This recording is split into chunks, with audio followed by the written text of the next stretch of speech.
Let your mind drift to the remarkable journey of a woman whose imagination created worlds that millions have escaped into. The soft glow of your nightlight might remind you of the warm lights of Hogwarts Castle as we explore the life of Joanne Rowling, a woman whose words have cradled the dreams of children and adults alike. Her story begins in a small town, much like the peaceful place where you might be resting now.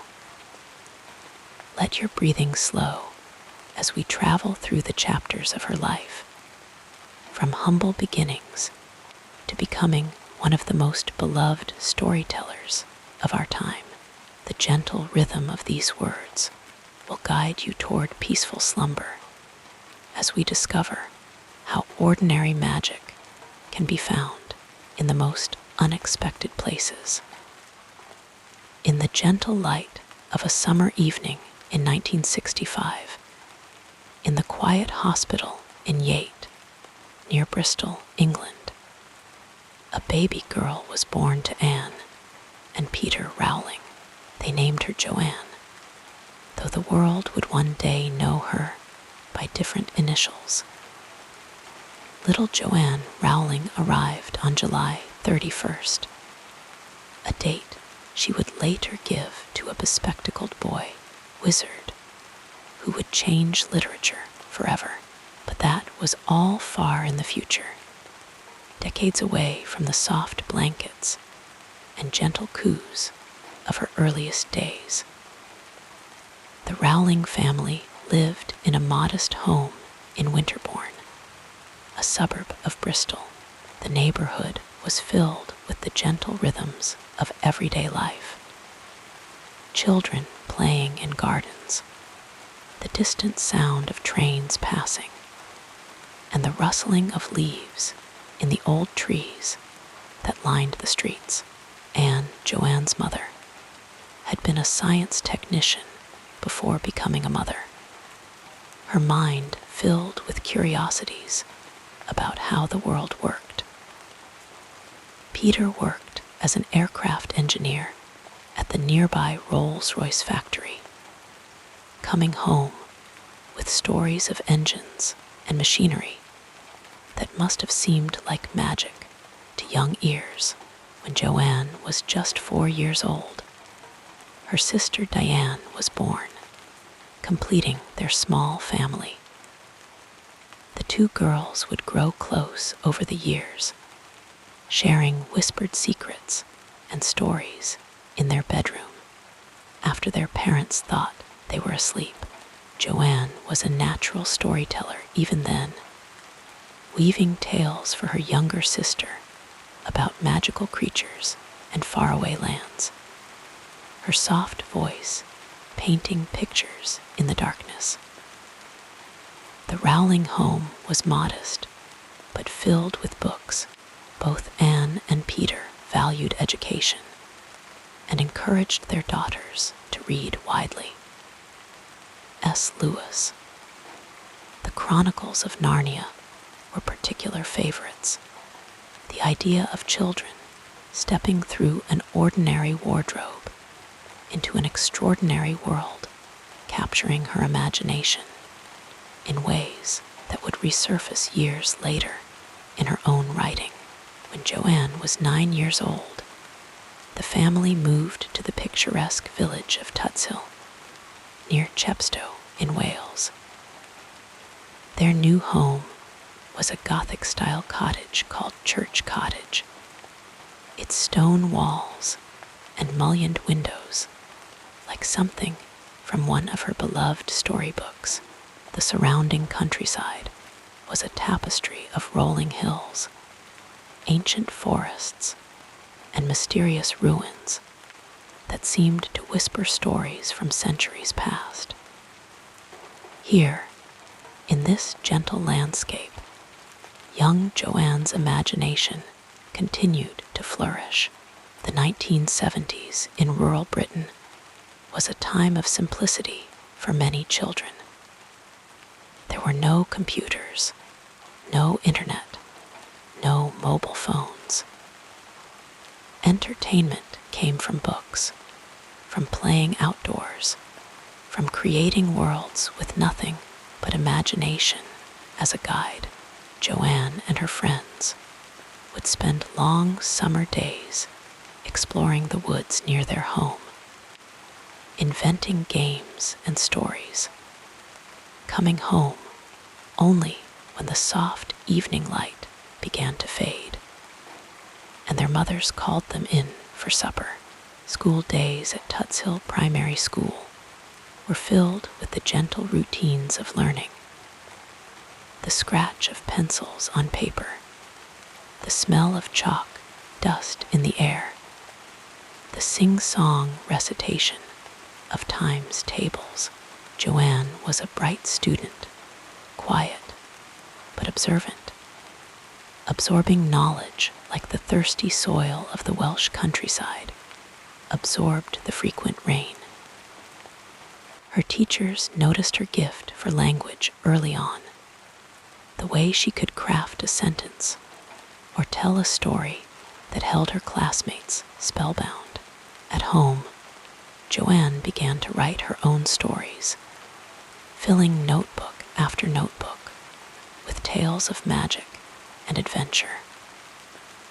Her first complete story, written at the age of 6, was about a rabbit called Rabbit who got the measles and was visited by his friends, including a giant bee named Miss B.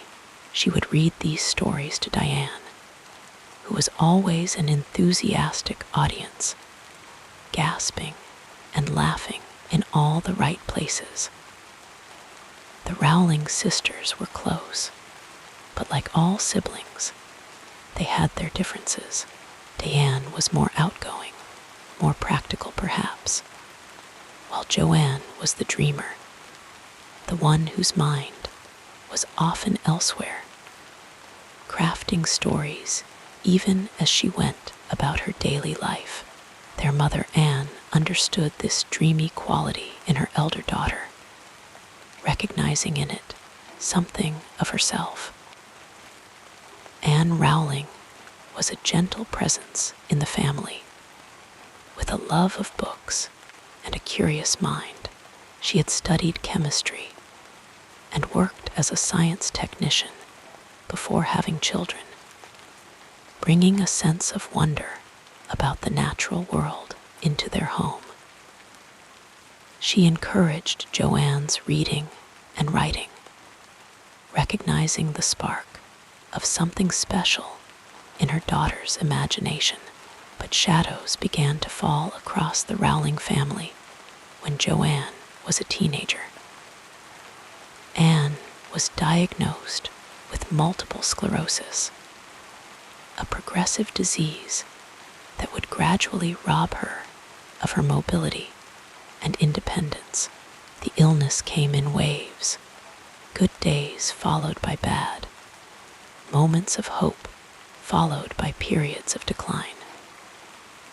For a sensitive child like Joanne, watching her mother's health deteriorate was deeply distressing, a sorrow that would leave lasting marks on her heart and eventually influence her writing in profound ways. Despite these difficulties at home, Joanne continued to excel academically. She attended Wyattdean School and college, where she was made head girl in her final year, a recognition of both her academic abilities and her character. Perhaps he didn't yet see what was brewing beneath the surface, the extraordinary imagination that would one day captivate millions. Languages were indeed a strength for Joanne. She studied French and German, developing a love for the rhythms and structures of different tongues. This linguistic aptitude would later serve her well, as she crafted the spells, names, and magical terminology that would populate the wizarding world of Harry Potter. drawing on Latin, French, and other languages to create an authentic feeling of ancient magic. During her teenage years, Joanne found solace in music as well as books. The 1970s and early 1980s were a rich time for British music, with bands like The Smiths, The Clash, and The Cure providing soundtracks for adolescent emotions. Joanne was particularly fond of The Smiths, their melancholic lyrics and distinctive sound resonating with her own complex inner life. Family holidays during these years were simple affairs. A week at the seaside in places like Pembrokeshire or Cornwall, staying in modest guest houses or caravans. These trips provided a respite from the routine of school and the growing concerns about Anne's health. On the beach, Joanne would sometimes sit apart from the family, a notebook on her knees, writing as the waves gently lapped at the shore and seagulls called overhead. When it came time to apply for university, Joanne hoped to study English literature, but her parents, concerned about her future employment prospects, encouraged her to pursue languages. Instead, she applied to Oxford University, but was not accepted, a rejection that stung at the time, but would later seem like just another step on her journey. Instead, she attended the University of Exeter, studying French with Greek and German as subsidiary subjects. University life opened new horizons for the quiet girl from Tutshill. She read widely, discovering authors like Dickens, Tolkien, and Jane Austen, who would influence her own writing style. She spent a year in Paris as part of her course, experiencing life in a foreign city, improving her French, and gathering experiences that would later color her understanding of the world. After graduating from Exeter in 1986, Joanne moved to London, finding work as a researcher for Amnesty International. This position exposed her to stories of human rights abuses around the world, deepening her understanding of suffering and injustice. Themes that would later find their way into her books in the form of prejudice against Muggle-born wizards and the mistreatment of house elves and other magical creatures. But the most significant event of Joanne's early adulthood came in 1990, when she was 25 years old. Traveling back to London after a weekend looking at flats in Manchester, her train was delayed for 4 hours. As she sat waiting on the platform at King's Cross Station, an idea came to her, fully formed. A story about a boy who discovers he is a wizard and is invited to attend a school of magic. That boy, of course, was Harry Potter, though at the time he was just a glimmer in his creator's imagination. In the midst of this creative awakening, tragedy struck. In December 1990, after a 10-year battle with multiple sclerosis, Anne Rowling passed away. She was just 45 years old. Joanne was devastated by the loss of her mother, a grief made more poignant by the fact that she had never told Anne about the idea for Harry Potter. This loss would deeply influence her writing, particularly in Harry's own status as an orphan and his yearning for the parents he never knew. The early 1990s were a time of significant change and challenge for Joanne. Following her mother's death, she decided to move to Portugal to teach English as a foreign language, seeking a fresh start in a new country.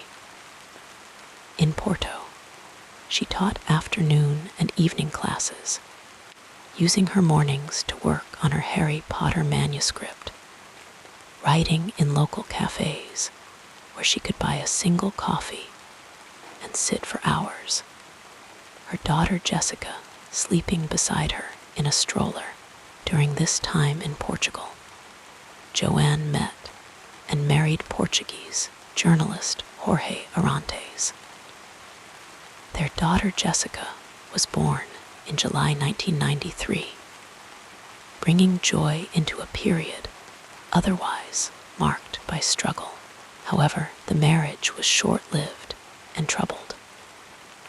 By November of that same year, Joanne left Jorge, taking baby Jessica with her. On a cold night, with nothing more than a few possessions and her precious manuscript, now 3 chapters of what would become Harry Potter and the Philosopher's Stone, she returned to the United Kingdom. She settled in Edinburgh, where her sister Diane lived, finding herself in circumstances she had never imagined.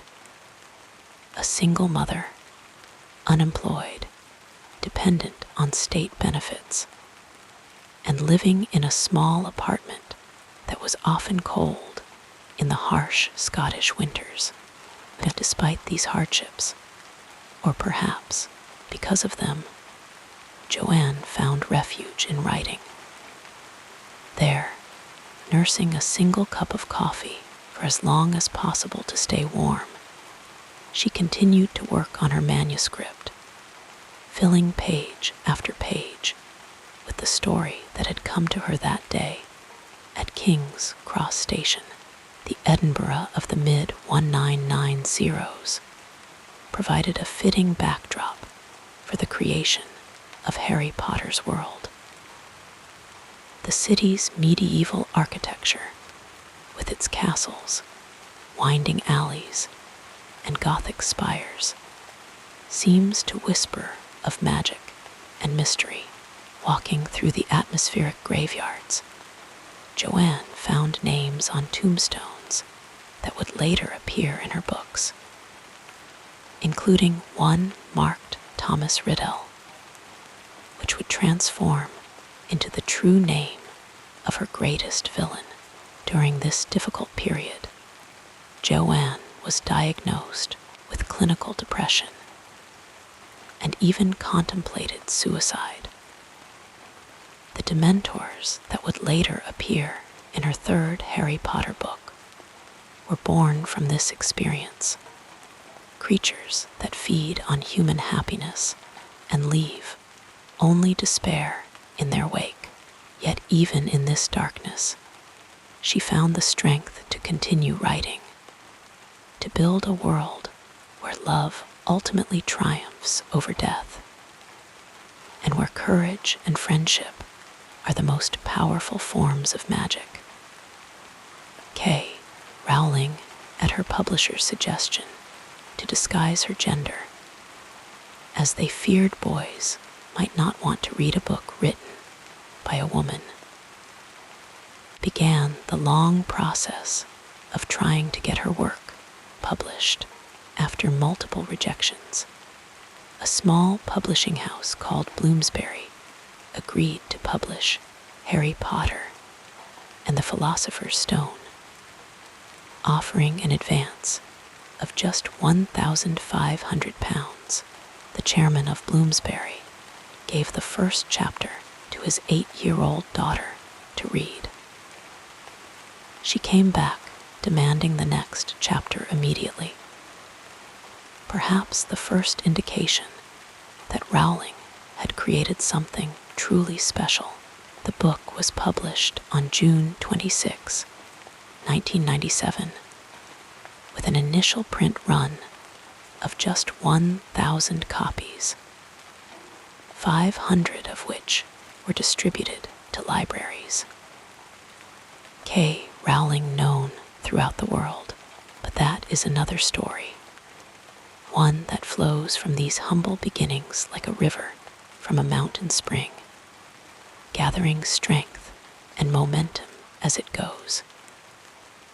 As for the girl from Yate, the dreamy child from Tuts Hill, the grieving daughter, the struggling single mother, she had found her magic at last, not in a wand or a spell, but in the power of words to create worlds and touch hearts across generations.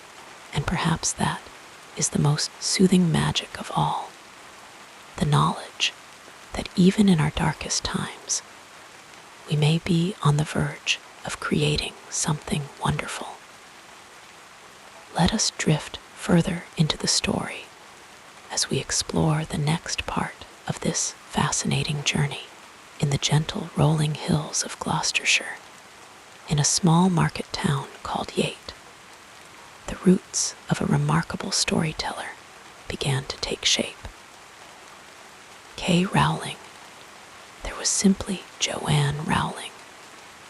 Born on a mild summer day in July 1965, the tapestry of her family history stretches back through the quiet countryside of England and across the sea to France, weaving together threads of ordinary magic that would one day inspire extraordinary tales.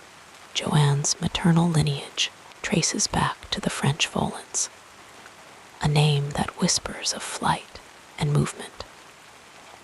Her mother, Anne Volant, came from a family whose French Huguenot ancestors had sought refuge in Britain generations earlier, fleeing religious persecution with nothing but their faith and their stories.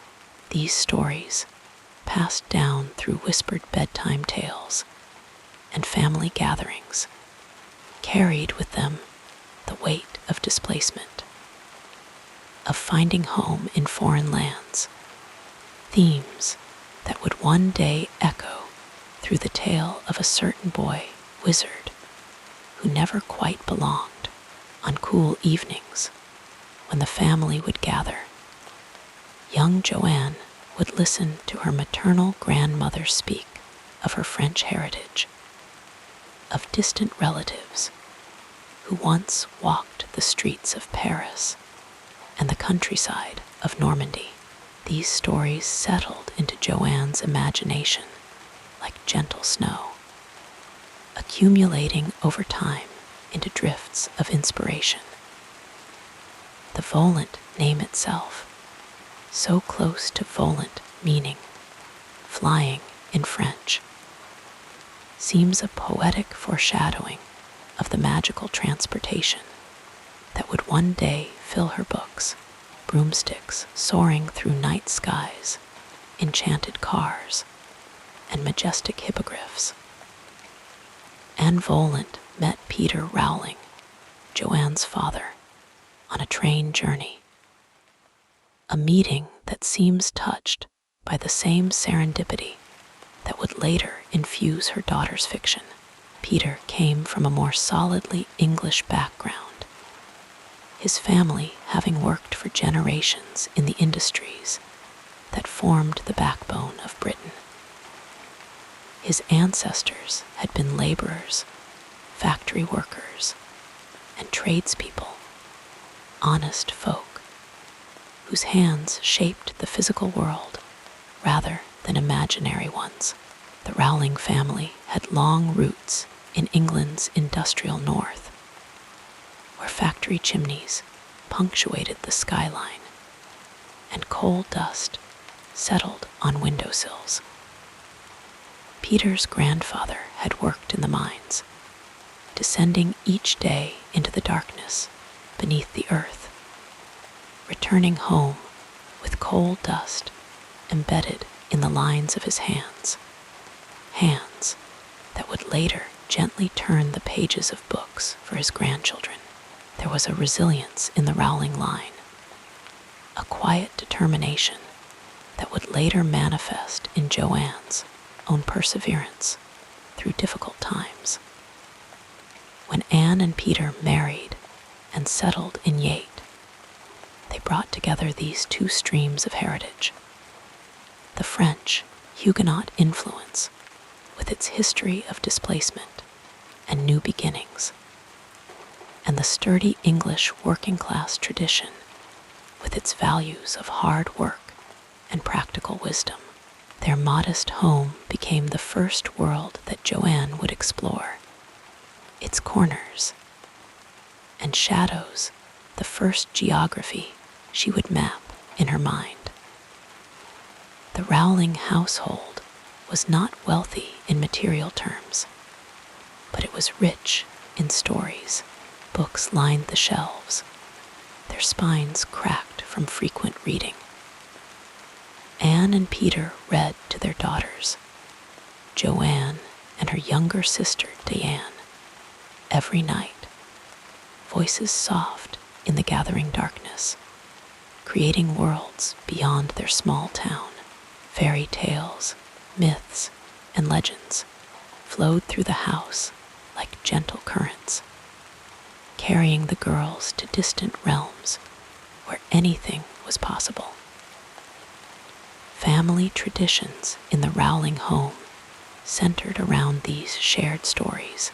Birthdays were marked with books as presents.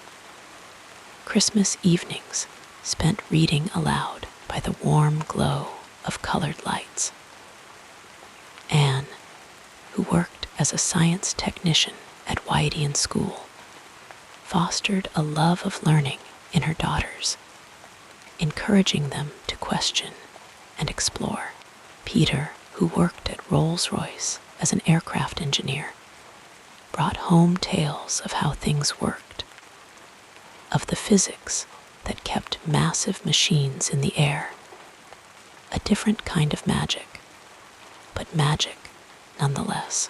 When Joanne was 9 years old, the family moved to Tutshill, a picturesque village near Chepstow in Wales. This rural setting, with its ancient church and rolling fields, provided a new landscape for Joanne's imagination. The family lived in a Gothic-style cottage called Church Cottage, its stone walls and garden becoming the backdrop for countless imaginary adventures. Here, among the whispering trees and old stone walls, Joanne and her sister would create elaborate fantasy worlds, populating them with characters drawn from their own imaginations.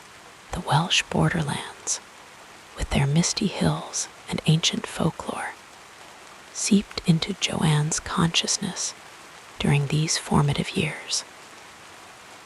Local legends spoke of mystical beings, of the thin places where the veil between worlds grew transparent.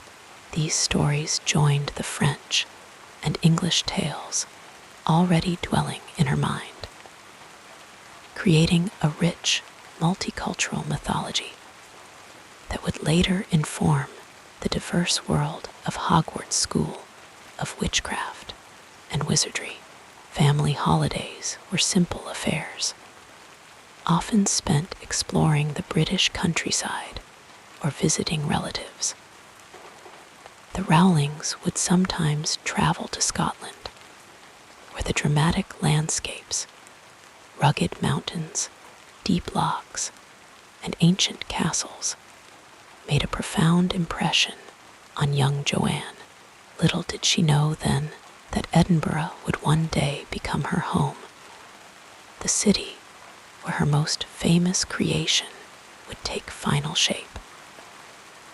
During these family journeys, Anne would share stories of her own childhood, of growing up in a post-war Britain where rationing was still a reality, and simple pleasures were treasured. Peter would point out features of the landscape, explaining geological formations or identifying native plants.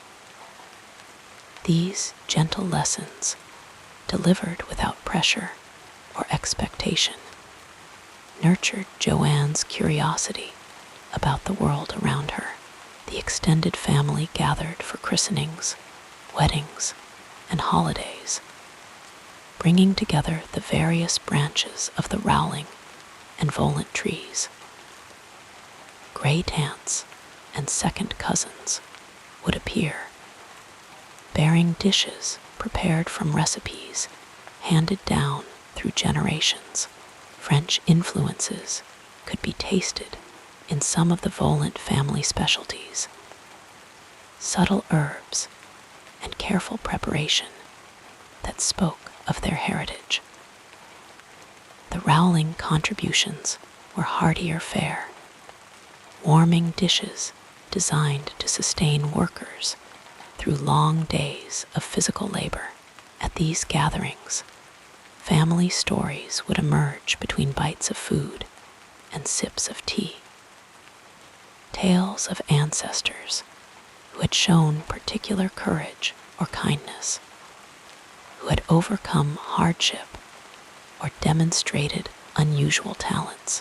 One great uncle had been known for his ability to predict the weather with uncanny accuracy, feeling changes in his bones before any cloud appeared on the horizon. A distant cousin on the Volant side had been a gifted violinist whose music, it was said, could soothe even colicky babies into peaceful sleep. Young Joanne absorbed these stories, these family myths that blurred the line between history and folklore.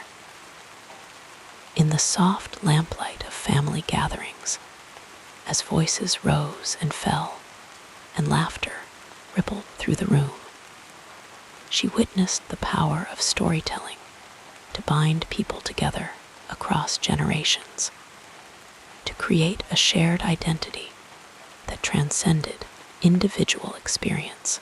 The Rowling family valued education highly, viewing it as the key to opportunity. Anne and Peter, neither of whom had been able to attend university themselves, encouraged their daughters to excel academically. Books were prized possessions in their home, treated with reverence, but also with familiarity.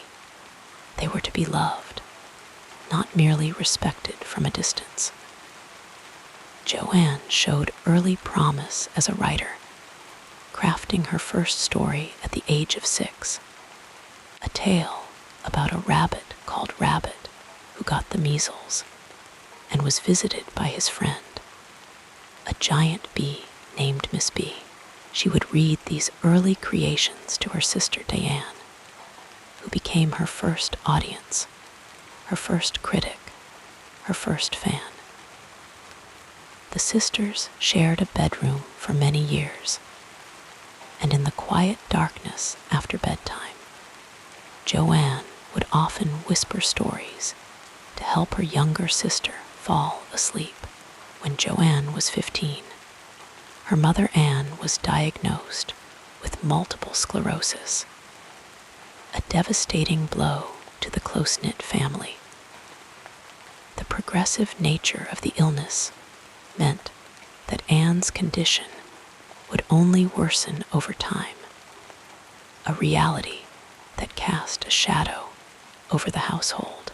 During this difficult period, storytelling became even more important, not just as entertainment, but as escape, as comfort, as a way to create worlds where pain could be overcome and difficulties resolved with the wave of a wand.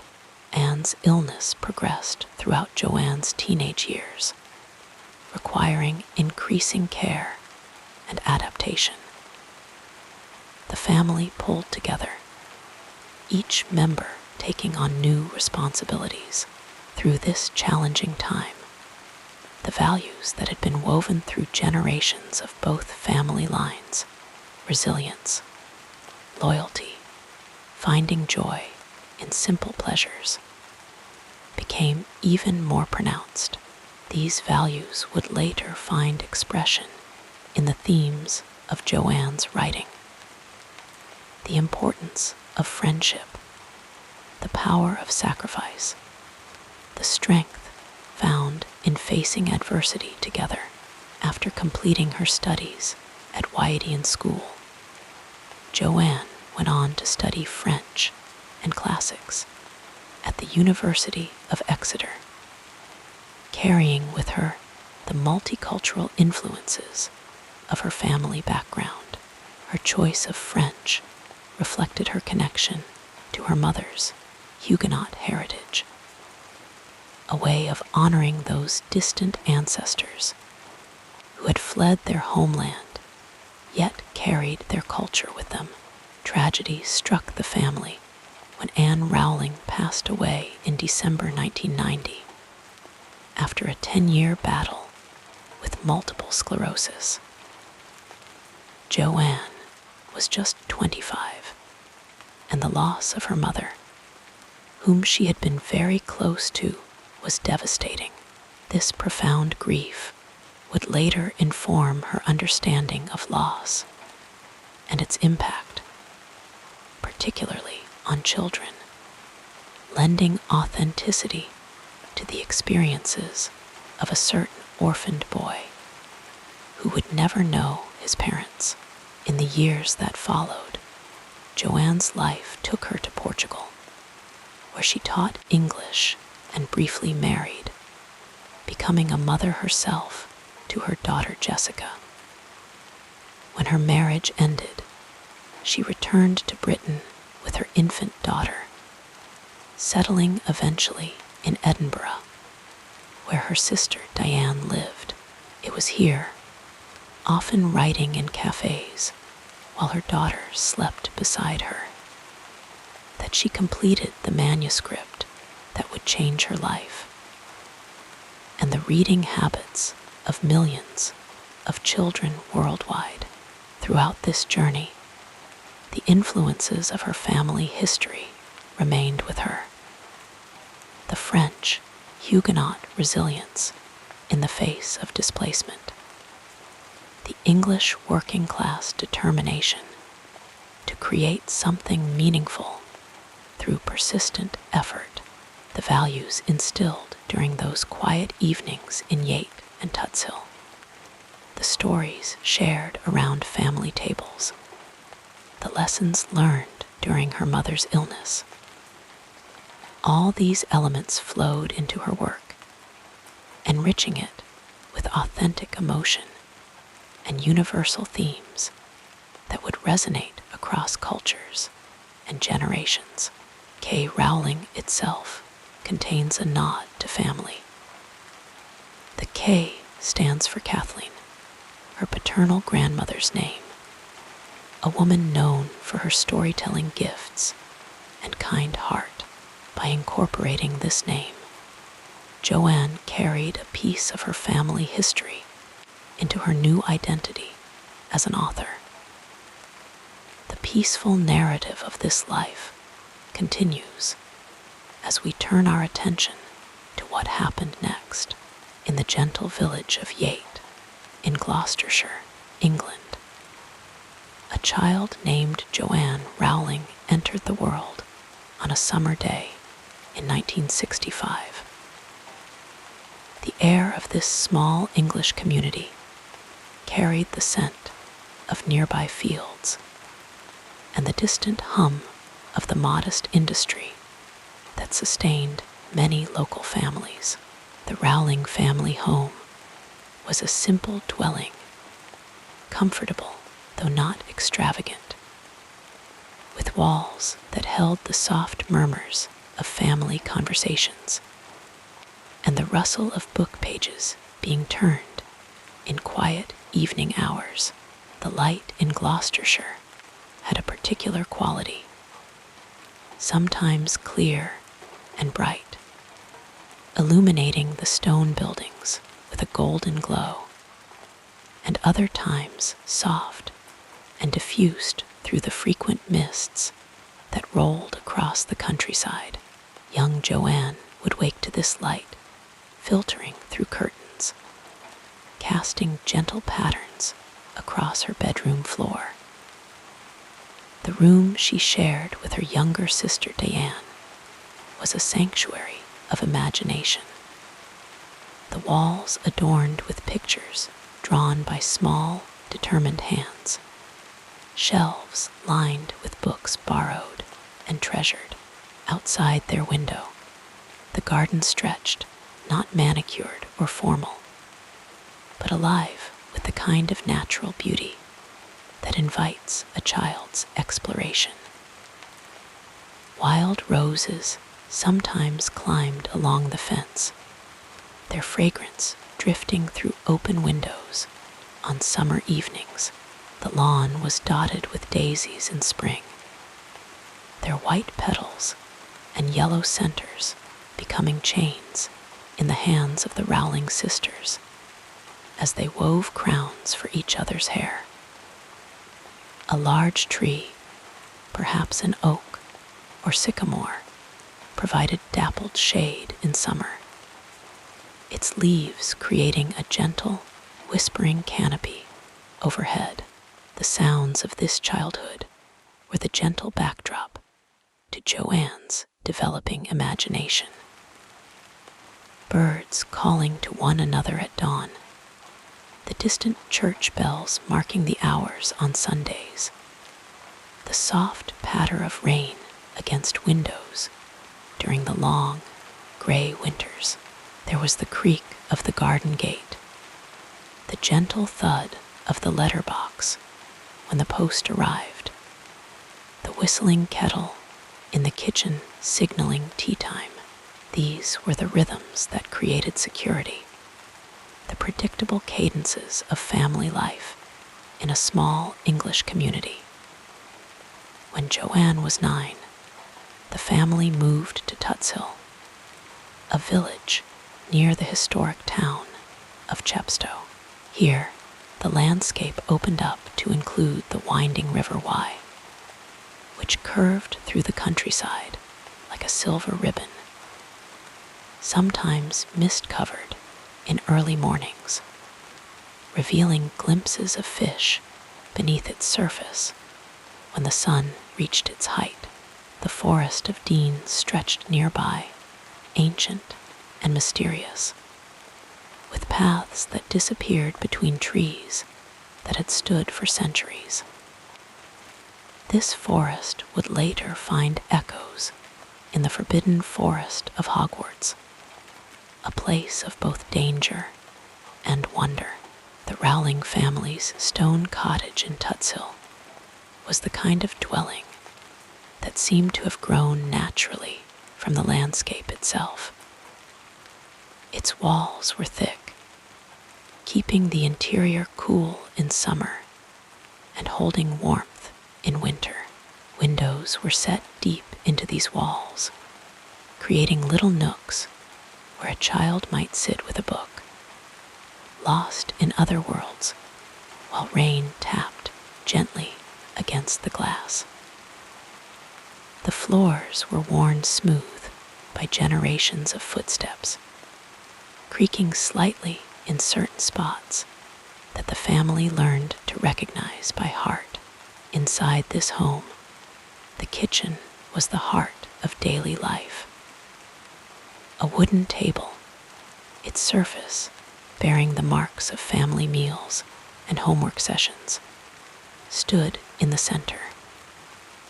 The gentle tick of a clock on the wall, the soft bubbling of something cooking on the stove, the quiet conversation between parents. These sounds created the soundtrack of security.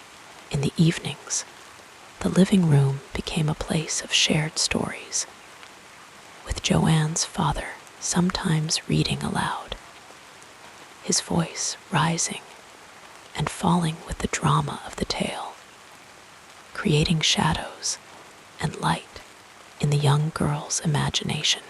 The village of Tutshill itself moved at the unhurried pace of rural England. The post office served as a community gathering place where news was exchanged over the counter, along with stamps and parcels. The local shop displayed sweets in glass jars, pennies exchanged for small paper bags of colorful treats that Joanne and Diane would make last as long as possible. The church stood at the center, its spire visible from many points in the village, a landmark that oriented residents in space and time. At school, Joanne found herself in classrooms with high windows that let in streams of light, dust motes dancing in the beams that fell across wooden desks arranged in neat rows. The smell of chalk dust, floor polish, and books created an atmosphere both comforting and full of possibility. Here, her academic abilities began to shine, encouraged by teachers who recognized her quick mind and love of language. The playground echoed with children's voices during breaks, games of hopscotch and skipping rhymes, creating patterns of sound that rose and fell with the changing seasons. The natural world around Tutshill offered endless opportunities for exploration and wonder. Hedgerows lined the country lanes, their tangled growth hiding nests and burrows, berries appearing like jewels in late summer. Fields stretched beyond the village boundaries, golden with wheat or vibrant with wildflowers, depending on the season. The sky above seemed enormous, especially when Joanne lay on her back in the grass, watching clouds form and reform into shapes that told stories only she could interpret. These physical spaces were complemented by the social environment that shaped young Joanne's understanding of the world. The Rowling family itself provided the closest circle of influence. Her father, Peter, a manager at the Rolls-Royce aircraft engine factory, brought home stories of engineering and precision, of machines that could lift people into the sky. Her mother, Anne, whose own love of books had been passed to her daughter, created a home where reading was valued and imagination encouraged. Between them, they established a household where curiosity was nurtured and questions were welcomed. The relationship between Joanne and her younger sister, Diane, was characterized by the kind of close companionship that comes from shared spaces and experiences. They invented games together, created secret languages, and built worlds in their backyard that existed only for them. This sisterly bond provided early lessons in loyalty and understanding, in the sharing of confidences and the keeping of promises, themes that would later emerge in stories of friendship and family loyalty. Beyond the immediate family, the extended circle of grandparents, aunts, uncles, and cousins created a rich tapestry of relationships. Family gatherings brought together different generations, creating opportunities for the passing down of stories. Joanne's paternal grandmother, Kathleen, whose name would later become part of her famous pen name, was particularly known for her gift of storytelling, weaving narratives that held children spellbound. These family tales often contained elements of the family's heritage, including their French Huguenot ancestry, stories of people who had maintained their identity and values despite displacement and hardship. The village community formed another layer of social influence.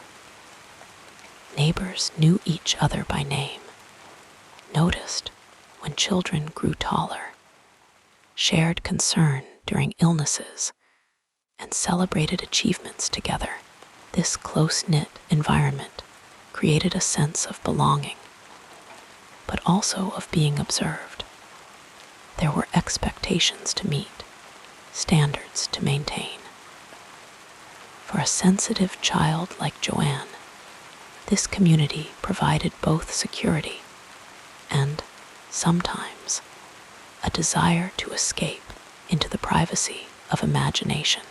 School friends formed another important circle, with relationships that shifted and evolved as children grew. Joanne was not always at the center of social groups, sometimes finding herself on the periphery, observing the dynamics of inclusion and exclusion that would later inform her understanding of human behavior. Her academic abilities set her apart in some ways, but also earned her respect. Books became bridges to connection with like-minded peers who shared her love of stories. As Joanne moved into adolescence, her mother's diagnosis with multiple sclerosis cast a shadow over the family's life. The illness progressed slowly, but relentlessly, changing the atmosphere of the home from one of carefree security to one tinged with worry and premature responsibility. The sounds of the house now included the soft squeak of wheelchair wheels, the rattle of medication bottles, the hushed conversations of adults trying to shield children from full knowledge of adult concerns. This period brought a deeper understanding of loss and impermanence into Joanne's life at a young age. The physical spaces of home became adapted to accommodate illness, rooms rearranged, pathways cleared for easier movement. The social dynamics shifted as well, with roles changing as family members adjusted to new responsibilities. Joanne, observant and sensitive, absorbed these changes, developing the kind of empathy that comes from witnessing suffering in someone deeply loved. Despite these challenges, or perhaps partly because of them, Joanne's inner world continued to expand through books and stories.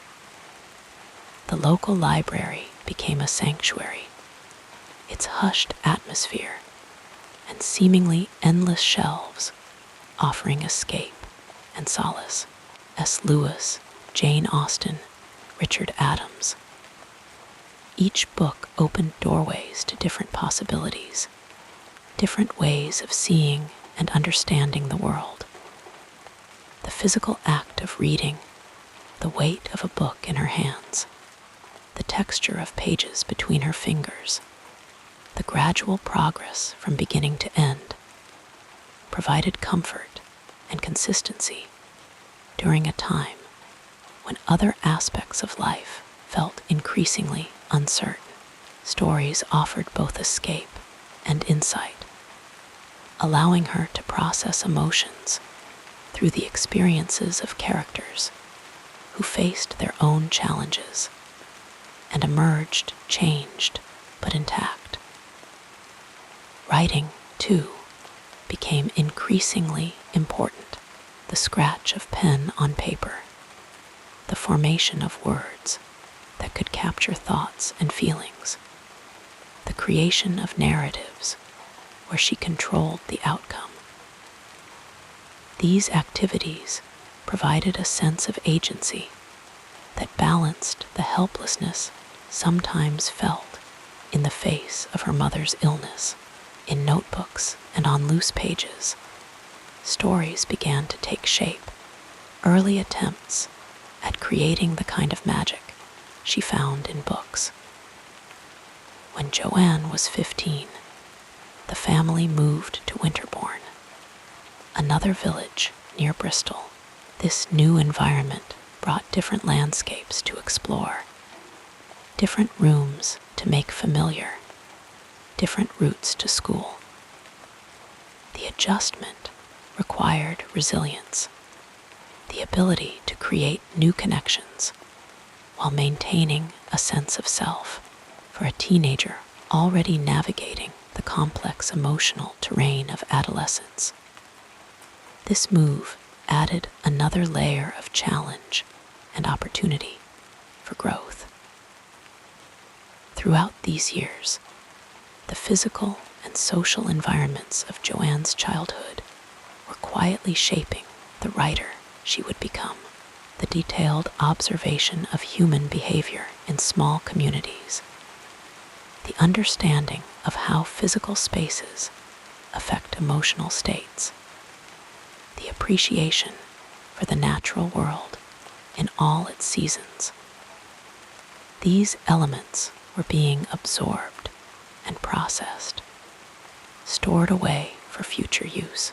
The loss of her mother when Joanne was 25 brought profound grief, but also a deeper understanding of the themes that would later infuse her work. Love, sacrifice, the enduring connection between parent and child that transcends even death, the experience of navigating the world without this fundamental relationship altered her perspective, creating both vulnerability and strength that would later be reflected in her creation of a boy who had lost his parents, but carried their protection with him. In the years that followed, Joanne's life took her to Portugal, where she taught English and briefly married, becoming a mother herself to her daughter Jessica. When her marriage ended, she returned to Britain with her infant daughter, settling eventually in Edinburgh, where her sister Diane lived. It was here, often writing in cafes while her daughter slept beside her, that she completed the manuscript that would change her life. And the reading habits of millions of children worldwide. Throughout this journey, the influences of her family history remained with her. The French Huguenot resilience in the face of displacement, the English working class determination to create something meaningful through persistent effort, the values instilled during those quiet evenings in Yate and Tutshill, the stories shared around family tables, the lessons learned during her mother's illness. All these elements flowed into her work, enriching it with authentic emotion and universal themes that would resonate across cultures and generations. Rowling itself contains a nod to family. The K stands for Kathleen, her paternal grandmother's name, a woman known for her storytelling gifts and kind heart. By incorporating this name, Joanne carried a piece of her family history into her new identity as an author, bridging past and present, personal history and public persona, in a gesture both practical and deeply meaningful. And so the small girl who had watched clouds form stories above Gloucestershire fields, who had explored the ancient paths of the Forest of Dean, who had found both refuge and inspiration in books during difficult times, transformed her own experiences into stories that would provide the same comfort and wonder to countless readers around the world, creating magical spaces that somehow feel as real and solid as the stone cottage in Tutshill, where so many dreams first took shape. As you relax deeper, let us now softly explore the next chapter of this soothing biography. In the gentle autumn of 1983, Joanne Rowling arrived at the University of Exeter. Her worn suitcase, containing a few cherished books and notebooks, filled with stories written in her neat, precise handwriting. The campus, with its mixture of red brick buildings and green spaces, would become her academic home for the next 4 years. The soft Devon air carried the scent of turning leaves as she settled into her dormitory room, arranging her belongings with care, placing her favorite Jane Austen novels on the small shelf above her desk. Exeter had not been her first choice. She had dreamed of Oxford, had even applied to study at its hallowed halls, but was not accepted. This early disappointment, though it stung at the time, would later be transformed in her imagination into the bittersweet longing that many of her characters would feel, the yearning for a place to belong, for a letter of acceptance to arrive and change everything. In the soft shadows of retrospect, this rejection became not an ending, but a turning point, guiding her toward the unique path that would eventually lead to her extraordinary success. At Exeter, Joanne chose to study French and classics, a combination that would immerse her in ancient myths, timeless stories, and the precision of language. The decision to study these subjects was influenced partly by her mother, who had loved French culture and language, and partly by Joanne's own fascination with the structures of language and the enduring power of classical storytelling. In the quiet lecture halls, as sunlight filtered through tall windows and dust motes danced in the air, she absorbed the rhythms of Latin poetry, the elegant constructions of French grammar, and the archetypal characters of Greek mythology. Her classics professor, a gentle, white-haired man with wire-rimmed glasses, and a habit of quoting Virgil at unexpected moments, noticed her particular sensitivity to the nuances of ancient texts. This observation, delivered in his soft, measured tones, planted a seed in Joanne's mind. The understanding that even fantastical stories must be anchored in genuine human emotion to resonate with readers. The French department occupied a quieter corner of the campus, where the corridors seemed to whisper with the echoes of foreign conjugations, and the melodic rise and fall of a language that Joanne had loved since childhood. Her French professor, Madame Dubois, a woman with silver-streaked dark hair, always arranged in a perfect chignon, embodied the elegance of French culture. Madame Dubois recognized in Joanne not just a facility with language, but a deeper appreciation for the cultural context that gives language its richness and meaning. This concept that language is alive, that words carry hidden histories and meanings, would later influence Joanne's creation of magical incantations, her careful naming of characters, and her invention of terms for magical objects and concepts that somehow sound both invented and ancient, familiar and strange. During her 3rd year at Exeter, Joanne participated in the Year Abroad program, spending time in Paris as an English language teaching assistant.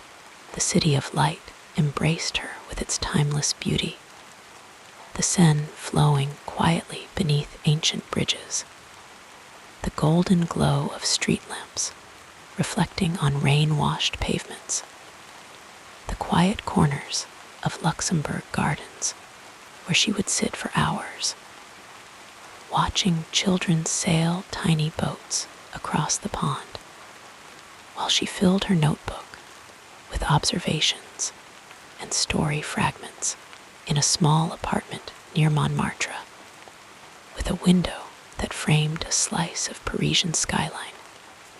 Joanne experienced both the romance and the loneliness of being far from home, the solitude of those evenings, broken only by the distant sounds of the city and the scratch of her pen across paper, created a space where her imagination could expand and flourish. It was during this time that she began to develop a more disciplined writing practice, setting aside time each evening to work on her stories, learning to push through creative blocks, discovering the quiet satisfaction of a paragraph well crafted. When she returned to Exeter for her final year, something had shifted within her. The experience of living in another culture, of seeing the world through the lens of another language, had broadened her perspective and deepened her understanding of human nature. Her professors noticed a new maturity in her academic work, a more nuanced approach to textual analysis, a more confident voice in her essays.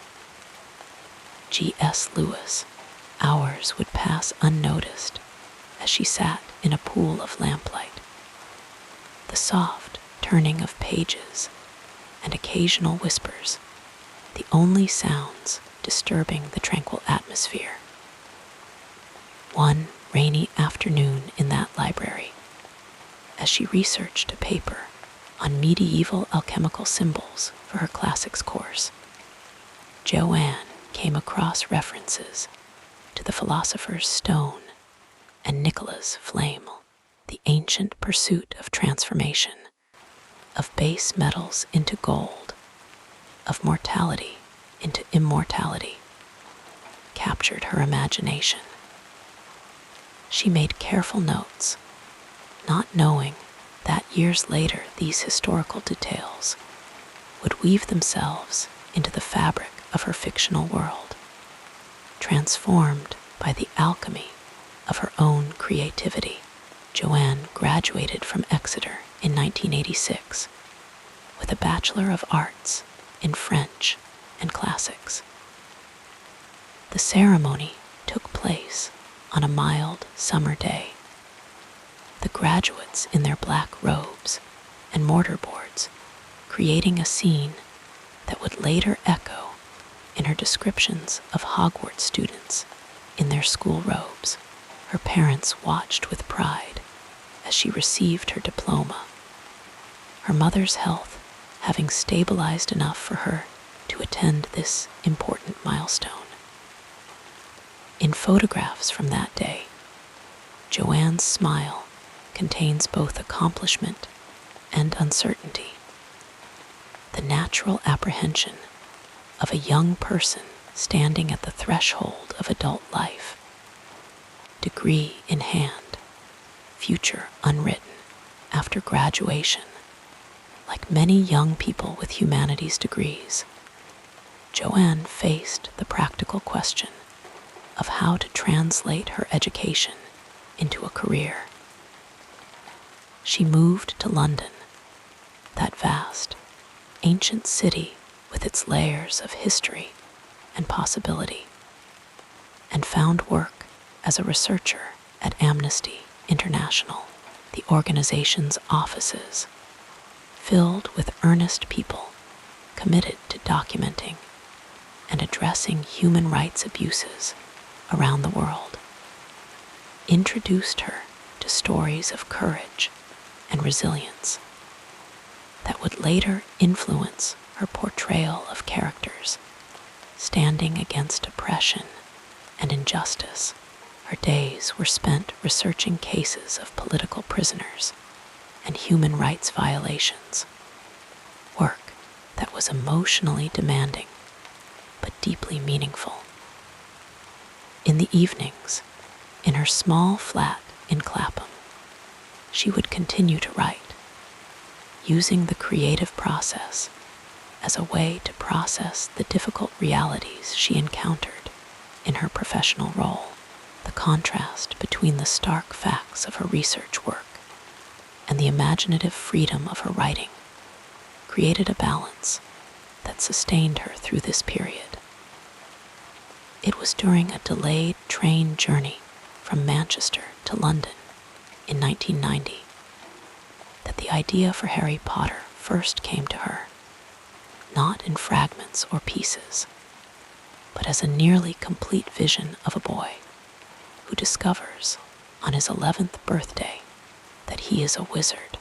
As the train moved through the gentle English countryside, fields and hedgerows, passing in a green blur, the characters and setting formed with unusual clarity in her mind.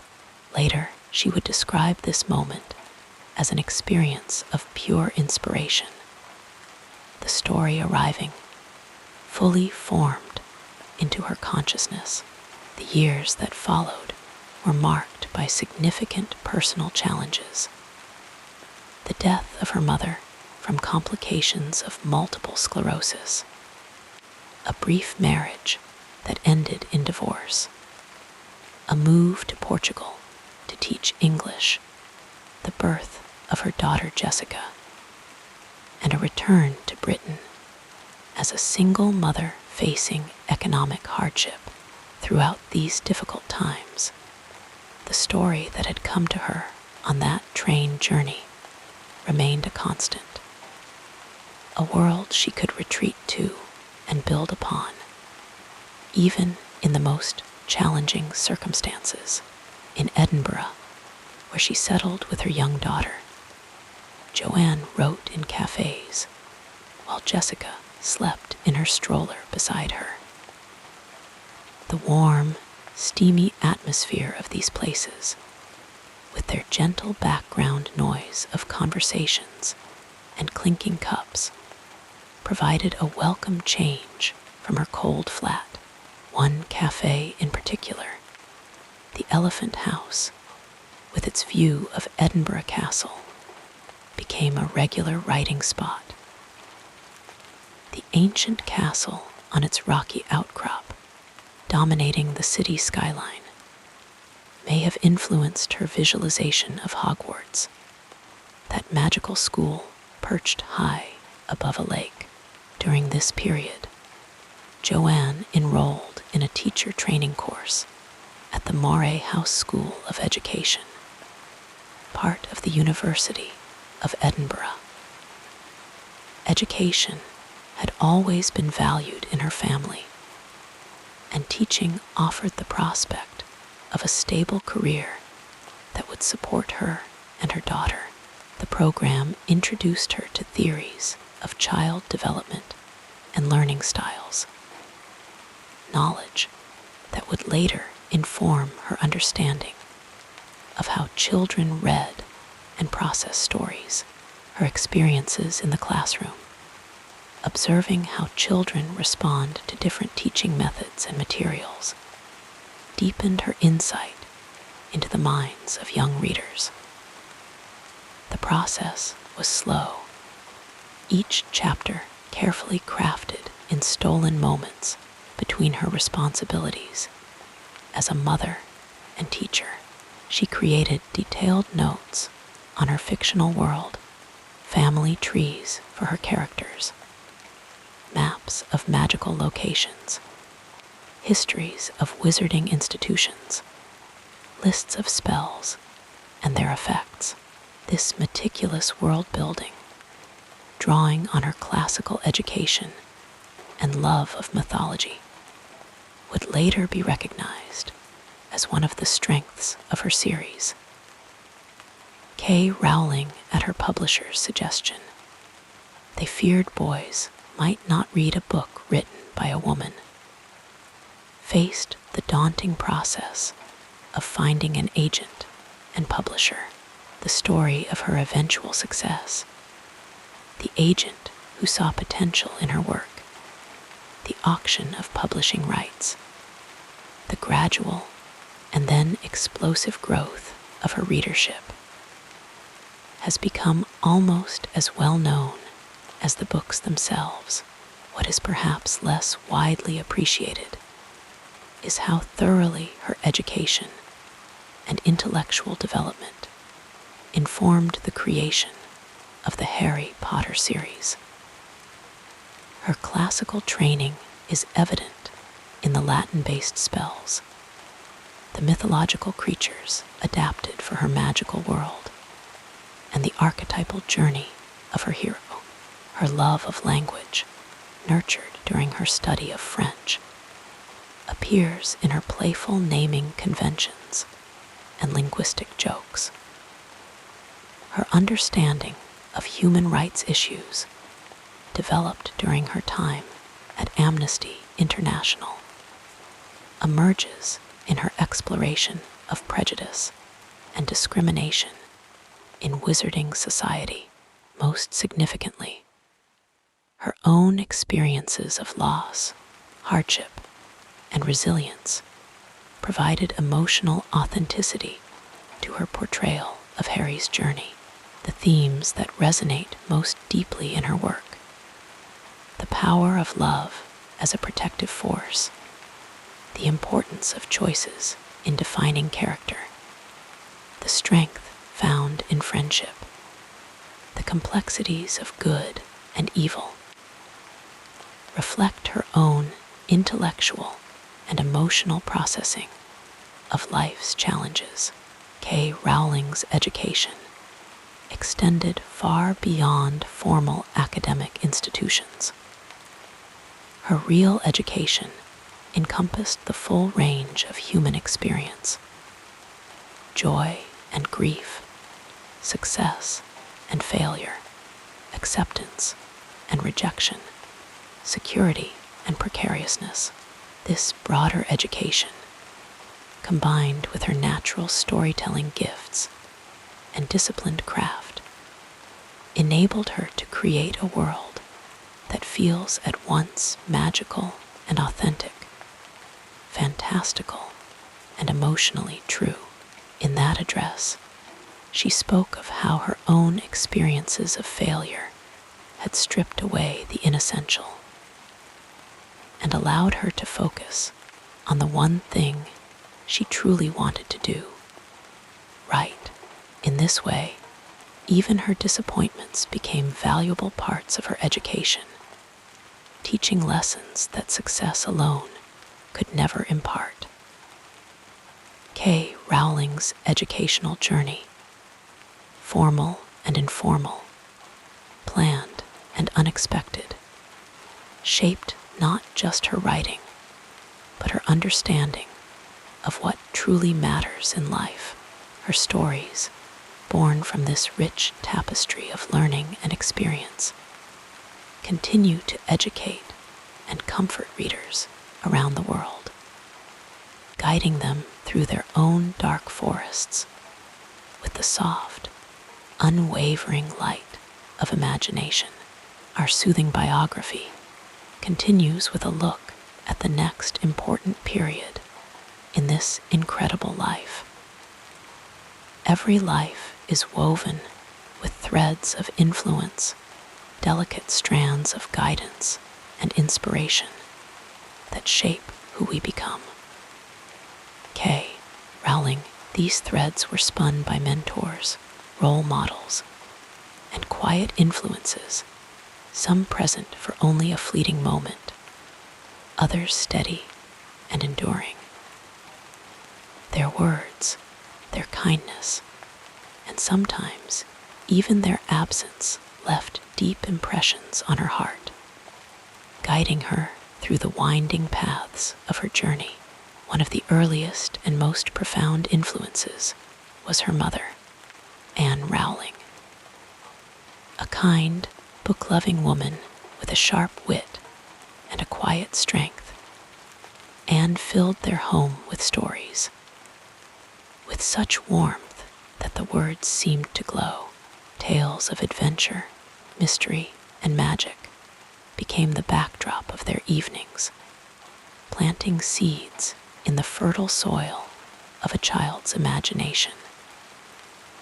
Anne's love of literature was contagious, and it was under her gentle encouragement that Jo first began to tell her own stories, scribbling them in notebooks, her mind alight with possibility. But perhaps the most lasting lesson Anne gave her daughter was resilience. When illness slowly claimed her, Anne faced it with quiet courage, a lesson in grace that Jo would carry with her long after her mother was gone. At Wyattdean School, a teacher named Lucy Shepherd became another guiding light. It was in her English class that Jo first felt the thrill of being truly seen as a writer. Mrs. Shepherd had a rare gift. She didn't just teach literature, she made her students feel it. She praised Jo's work, not with empty flattery, but with thoughtful, constructive feedback that made her believe she could one day write something meaningful. Years later, Rowling would recall the way Mrs. Shepherd's belief in her had been like a small, steady flame in the dark, something to hold on to when doubt crept in. Then there was her Aunt Ivy, who gave Jo her first copy of Jessica Mitford's autobiography. It was an unusual gift for a young girl, but in its pages, Jo found something electrifying. A woman who lived fearlessly, who defied expectations and carved her own path. Mitford's rebellious spirit resonated deeply with Jo, who was already beginning to chafe against the rigid expectations of her world. That book became a touchstone, a quiet reminder that there were other ways to live beyond the conventional. But mentors don't always come in the form of people we know. Sometimes they exist only in the pages of books. S.R. Tolkien were like silent teachers, showing her the power of world building, the way a story could become a place you could step into and live inside. She would later say that the Chronicles of Narnia * felt like a second home to her, a place where the line between reality and magic blurred in the most wonderful way. Tolkien's intricate, layered storytelling taught her that fantasy wasn't an escape from reality. It was another way of understanding it. And then there were the people who entered her life at just the right moment, offering guidance when she needed it most. In Portugal, where she worked as an English teacher, she met a colleague named Aine Kiley, who became a dear friend. Aine was warm, quick-witted, and unflinchingly honest, the kind of friend who could make you laugh, even when life felt impossible. During those years, when Jo was writing the earliest fragments of what would become Harry Potter **, Anne was one of the few people who encouraged her to keep going, even when the story felt too big, too uncertain. Later in Edinburgh, when Jo was a struggling single mother, writing in cafes with her baby daughter sleeping beside her, it was her sister, Di, who became her anchor. Di's unwavering faith in her sister's talent was a quiet but powerful force. She never doubted that Jo's stories would find their way into the world, even when the rejection letters piled up, and when the first Harry Potter * manuscript was finally accepted. It was Di who got the first excited phone call, the two of them laughing and crying in disbelief. Then came the mentors who entered her life because of her writing. Her first editor, Barry Cunningham, saw something in Harry Potter and the philosopher's stone that others had missed. He didn't just accept the book, he championed it, believing in its magic long before the world did. And her literary agent, Christopher Little, became a steady presence, guiding her through the dizzying rise of her career with patience and wisdom. But perhaps the most unexpected mentor was someone who never met her at all, Jessica Mitford, the rebellious writer whose autobiography had so inspired her as a girl.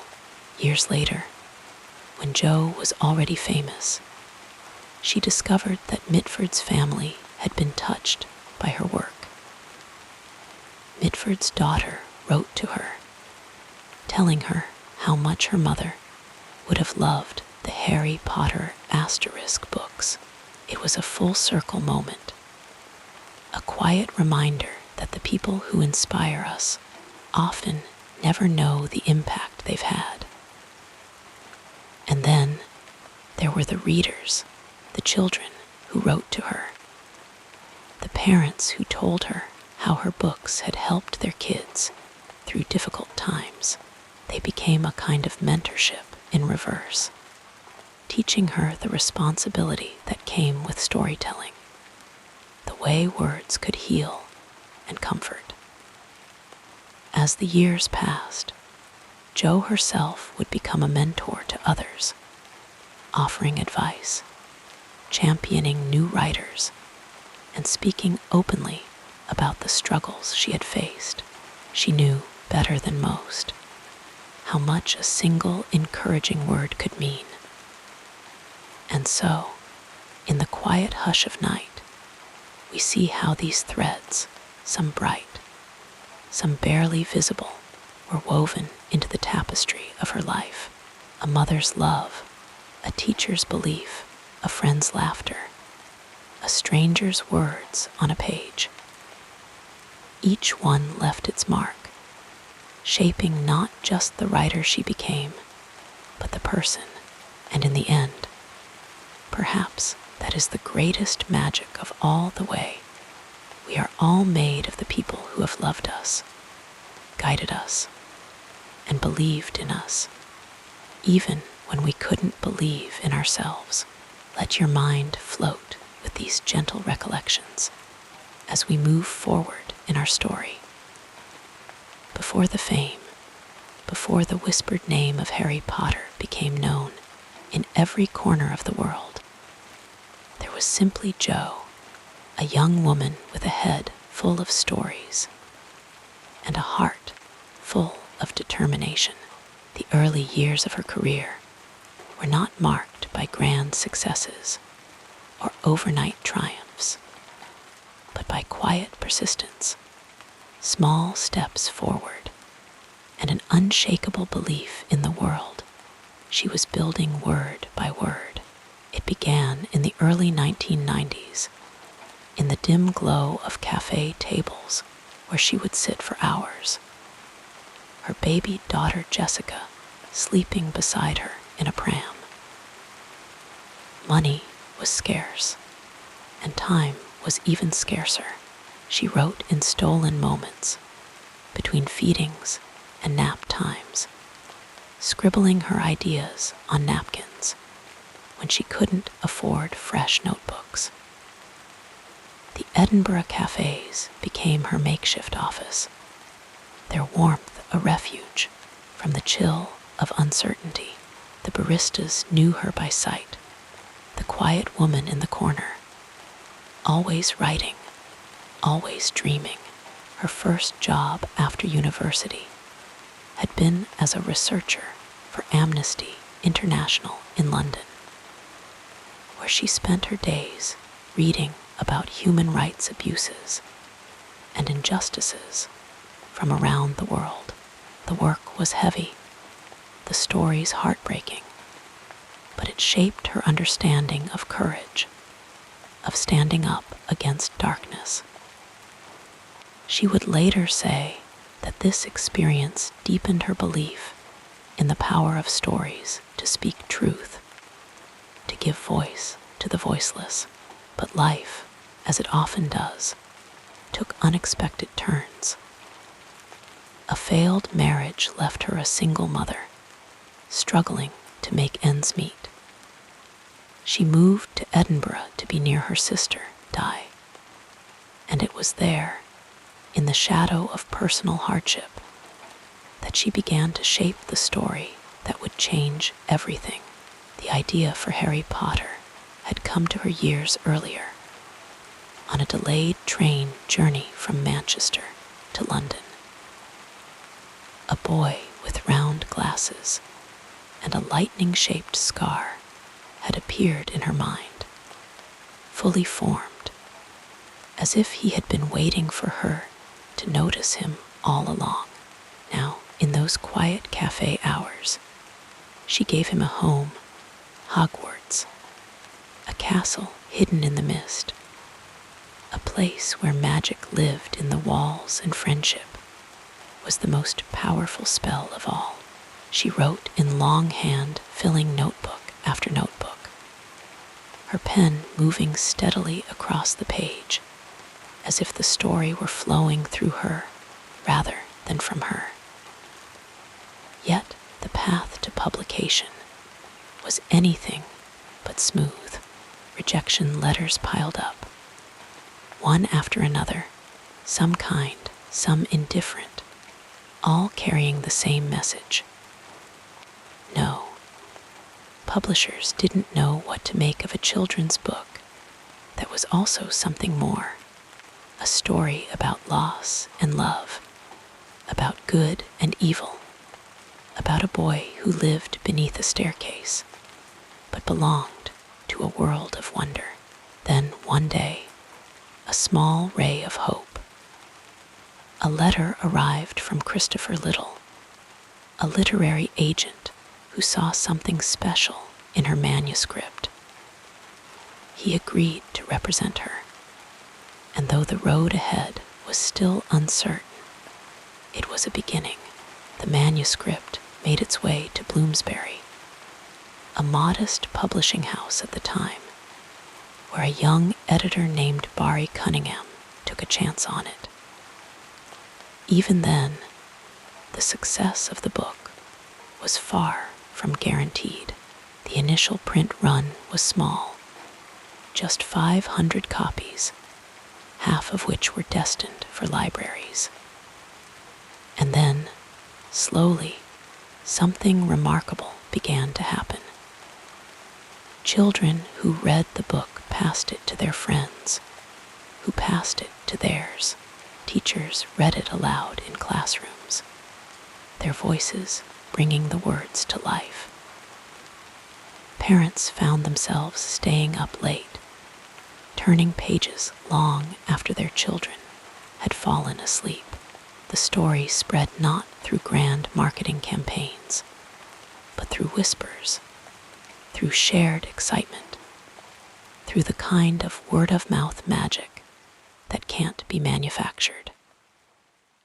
Jo, who had once been told that writing children's books wouldn't pay the bills, found herself at the center of something she could never have imagined.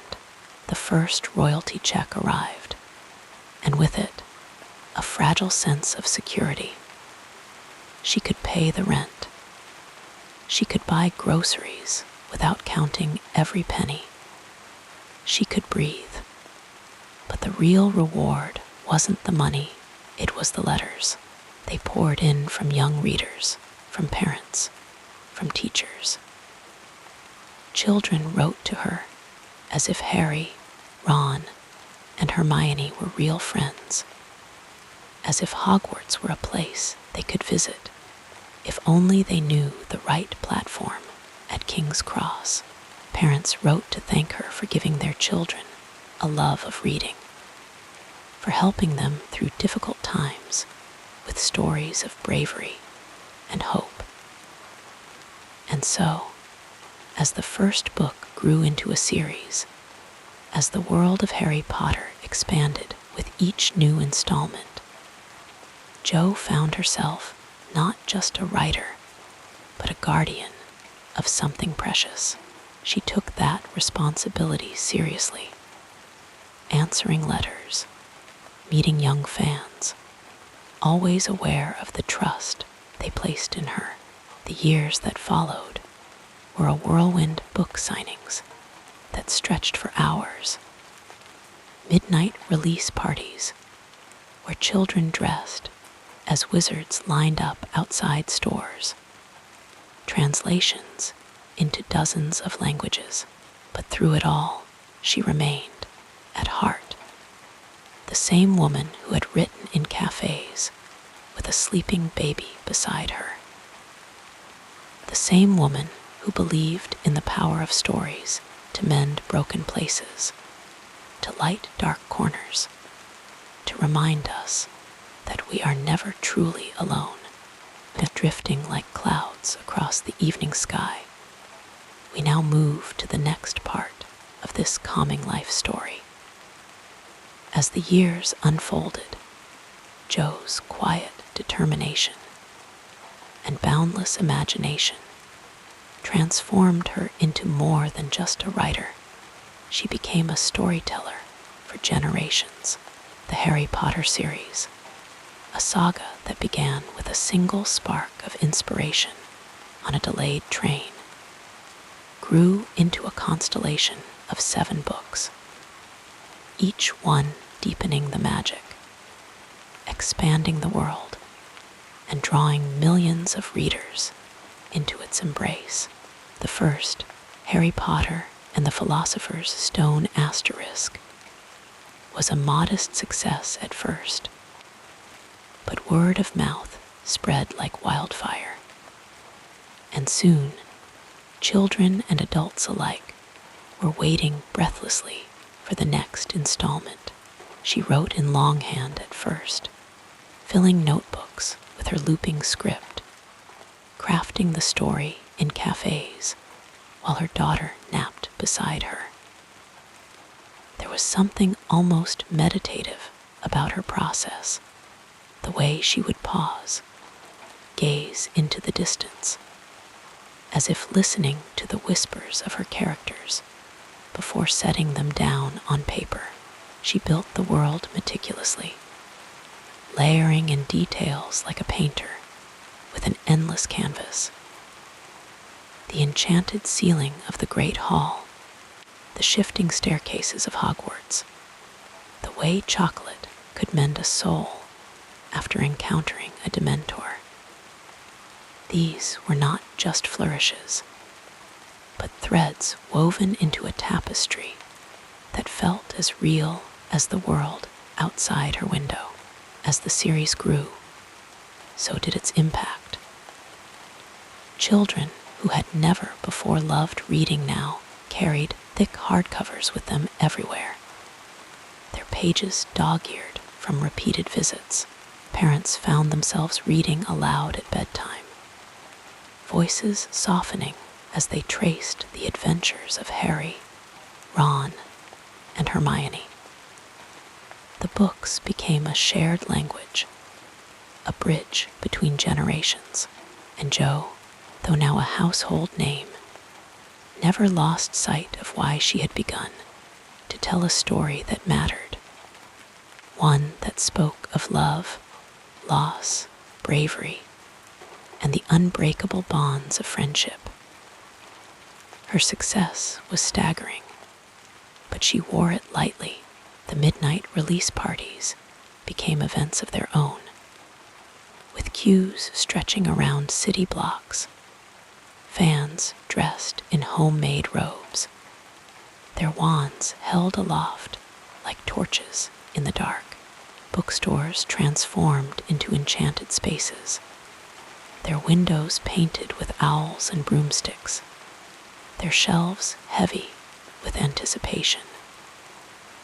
And when the final book, Harry Potter and the Deathly Hallows Asterisk, was released, there was a bittersweetness in the air, a collective understanding that this was the end of an era, but also a beginning. The story would live on in the hearts of those who had journeyed through its pages. Beyond the books themselves, Jo's influence rippled outward in quiet, profound ways. She used her platform to champion causes close to her heart: literacy, children's welfare, social justice. She founded Lumos, an organization dedicated to ending the institutionalization of children worldwide. And she donated generously to multiple sclerosis research, a disease that had taken her mother far too soon. Her philanthropy was never about recognition, but about making tangible change, about lifting others as she herself had been lifted by her own unexpected fortune. And then there were the letters, countless letters from readers, some scrawled in childish handwriting, others typed with careful thought. She answered as many as she could, her responses warm and personal, because she understood what it meant to be seen, to be heard. To a young fan struggling with loneliness, she might write about Neville Longbottom's quiet courage. To another wrestling with grief, she might speak of Harry's own losses and how love leaves traces that never truly fade. Even after the final book was published, the magic did not end. The wizarding world expanded into films, theme parks, and stage productions, each new iteration inviting audiences to step back into that familiar enchantment. But at the center of it all was Jo, still writing, still dreaming, still believing in the power of stories. She penned new tales under the pseudonym Robert Galbraith, detective novels that allowed her to explore different kinds of mysteries, different shades of human nature. And though these stories were far removed from Hogwarts, they carried the same depth, the same understanding of what it means to be flawed, to struggle, to hope. In quieter moments, when the world's noise faded, she would return to the beginning, to that train ride where a boy with round glasses and a lightning scar had first appeared in her mind's eye. She often spoke of how writing had been her refuge during difficult times, how the act of creation had been a lifeline. And in turn, her words became that same refuge for others. A child hiding from bullies could open a book and find friends in Gryffindor Tower. Her legacy is not just in the pages of her books, but in the way she taught an entire generation to believe in magic, not the kind that requires wands or spells, but the kind that lives in kindness, in courage, in the simple act of picking up a book and discovering you are not alone. And so, as the years drift on, the story continues to unfold in countless ways, passed between parents and children, whispered in libraries, revisited like an old friend. The candles in the great hall still flicker in the minds of those who remember them. The train still waits at platform 9 3/4, and somewhere in the hush of evening, a child is turning a page for the very first time, about to embark on a journey that will stay with them forever. The magic endures, soft as a whisper, steady as a heartbeat, waiting patiently for the next reader to step into its glow. As your breathing becomes more regular, let us continue with the next chapter of our biography. There are moments in every life when the path splits, quietly and without fanfare, like a fork in a forest trail where one turn leads to sunlight and the other to shadow. For Joanne Rowling, these moments came gently at first, then with greater weight, each decision rippling outward in ways she could never have imagined. One of the earliest turning points arrived in her youth, when she first discovered the magic of storytelling. As a child, she would spin tales for her younger sister, Diane, inventing worlds where rabbits wore waistcoats and adventures unfolded in the rustling leaves of their garden. It was a small thing, this act of creation, but it planted a seed, one that might have withered if she had turned away from it. But she didn't. She carried those stories with her, nurturing them even when life grew difficult. And that choice, to keep believing in make-believe, would one day shape everything. Years later, another moment arrived, this one sharper, more painful. She was a young woman then, freshly graduated, and her mother had just passed away after a long battle with multiple sclerosis. The loss was devastating, leaving a hollow space where warmth had once been. In her grief, Joanne made a decision. She would leave England, taking a teaching job in Portugal. It was a leap into the unknown, a way to outrun the weight of sorrow. And while that choice brought its own hardships, a failed marriage, the struggle of single motherhood, it also gave her something unexpected, because it was on a delayed train ride between Manchester and London during those difficult years that the idea of a boy wizard first flickered into her mind. Had she stayed, had she chosen a different way to mourn, would Harry Potter have ever been born? Then came the years of quiet perseverance. Living in Edinburgh with her infant daughter, Jessica, Joanne wrote in cafes while the baby slept, filling notebooks with the adventures of a magical school she called Hogwarts.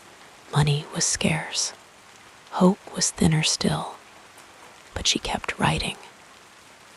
There were moments when she could have stopped, when rejection letters piled up, when the world seemed indifferent to her dreams, but she didn't. She sent her manuscript out again and again, until one day, a small publisher took a chance on it. That decision, to keep going when giving up would have been easier, changed not just her life, but the lives of millions of readers who would one day find solace in her words.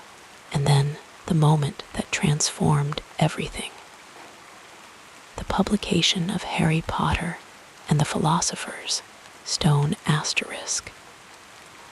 At first, it was a modest success, a children's book with a curious premise, but then slowly, like a whispered secret passed from one reader to another, it began to grow. Publishers in other countries took notice. Awards followed.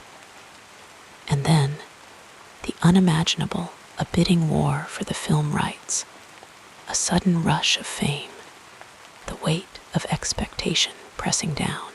Joanne could have been overwhelmed. She could have let the magic slip through her fingers, lost in the noise of fame. But instead, she chose to stay true to the story, to the characters who had lived in her mind for so long. She wrote the rest of the series with the same care, the same love, as if she were still scribbling in that cafe with her daughter sleeping beside her. What if she had chosen differently at any of these moments? What if she had never boarded that train to Portugal, never scribbled those first notes about a lightning-scarred boy? The world would have been poorer for it. There would be no Hogwarts letters waiting in the mail, no butterbeer shared in cozy taverns, no Neville Longbottom finding his courage at last. The children who saw themselves in Hermione's cleverness, in Luna's oddness, in Harry's loneliness, they might never have known that magic was real in its own quiet way. But she did choose, again and again, even when the path was uncertain, even when the night seemed endless. She chose to believe in the stories. And because of that, the candles in the great hall still glow in the hearts of readers. The train still waits at its hidden platform. And somewhere, in the hush of evening, a child is turning a page for the very first time, about to discover that they, too, belong in a world of wonder. The magic endures, soft as a whisper, steady as a heartbeat, all because of the choices made long ago, in moments both quiet and grand. And so the story continues, unfolding like a well-loved book, waiting for the next reader to step into its glow. The calming story continues as we gently examine what happened next in this remarkable journey. K. Rowling's life came not from wands or spells, but from the people who walked beside her through the years, those who held her up when the world felt heavy, who celebrated her triumphs, and who quietly shaped the woman and writer she became. These relationships, woven through with love, conflict, and resilience, were like invisible threads in the tapestry of her story, often subtle yet always essential. One of the earliest and most enduring bonds was with her younger sister, Di. As children, they shared a bedroom, whispering stories in the dark, inventing worlds where anything was possible. Di was the first listener to Jo's tales, the first to nod wide-eyed at her sister's wild imaginings. Their closeness carried them through the instability of their parents' strained marriage, a shelter in the storms of childhood. K. Rowling, before she was anything but a girl with a notebook and a head full of dreams. Then there was her mother, Anne, whose quiet strength and love of literature planted the earliest seeds of storytelling. Anne's battle with multiple sclerosis was a slow, aching loss, a shadow that stretched across Jo's teenage years and beyond when Anne died, just months before the first Harry Potter book was published. The grief was a deep, silent thing. Jo would later say that her mother never knew about Hogwarts, never got to see the world her daughter had built. That absence lingered, a quiet ache in the midst of success. And perhaps that was why mothers in her stories, Lily Potter, Molly Weasley, shone with such fierce, protective love. Romantic relationships, too, shaped her path in ways both tender and tumultuous. There was Jorge Arantes, the Portuguese journalist she met while teaching English in Porto. Their love was swift and passionate, a whirlwind that led to marriage and the birth of her first child, Jessica. But the relationship darkened, unraveling into arguments and fear, until Jo found herself a single mother, fleeing with her baby daughter to Edinburgh, where she would begin again. That chapter was marked by struggle, loneliness, poverty, the weight of providing for her child while clinging to the stubborn belief that her story mattered. Yet, it was also in those quiet, desperate moments that Harry Potter truly took shape, as if the act of creating magic was the only light she could hold on to. Years later, she would find love again, this time with Neil Murray, a doctor she met in Edinburgh. Their relationship was quieter, steadier, built on shared laughter and the calm of companionship. Together, they raised not just Jessica, but 2 more children, and in Neil, Jo found someone who cherished her not for her fame, but for the woman behind the books. Their marriage was a private refuge, a place where she could simply be Jo, reading bedtime stories, worrying over school plays, living a life far removed from red carpets and flashing cameras. Friendships, too, were anchors in her life.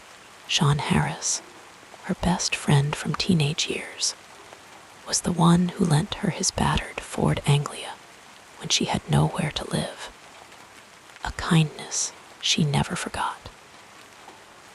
Years later, she would name the Weasleys' flying car after his, a small tribute to the boy who had been there when she needed him most. Then there were the friends who became like family during her years as a struggling writer, those who offered couches to sleep on, who listened to her read early drafts in Edinburgh cafes, who believed in Harry Potter before the rest of the world did. Professionally, her relationship with her literary agent, Christopher Little, was pivotal. He was the one who took a chance on an unknown writer, who saw something special in the manuscript that had been rejected by multiple publishers. Their partnership lasted for over a decade, a steady guiding hand through the meteoric rise of Harry Potter.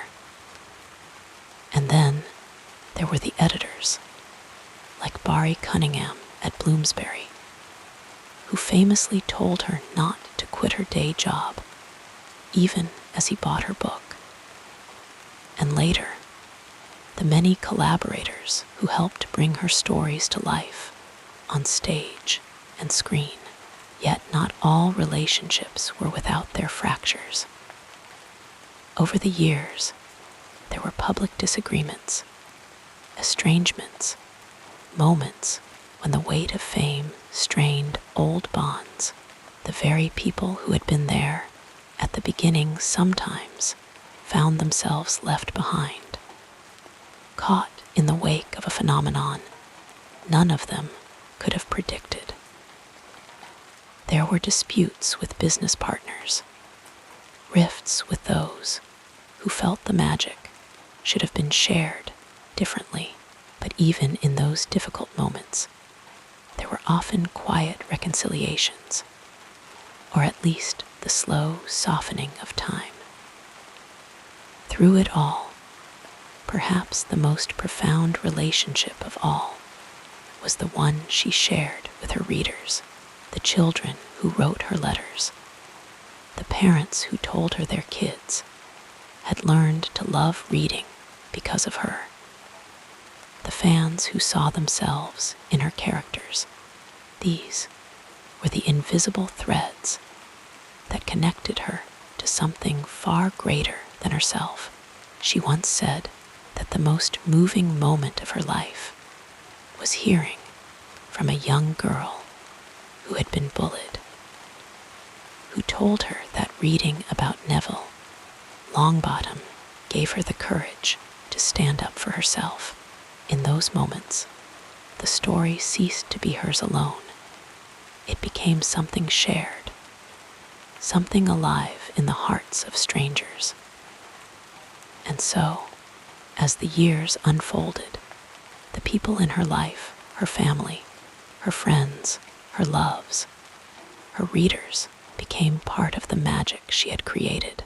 They were the ones who had been there in the quiet hours, in the moments of doubt, in the bursts of joy. Without them, the story might have been different.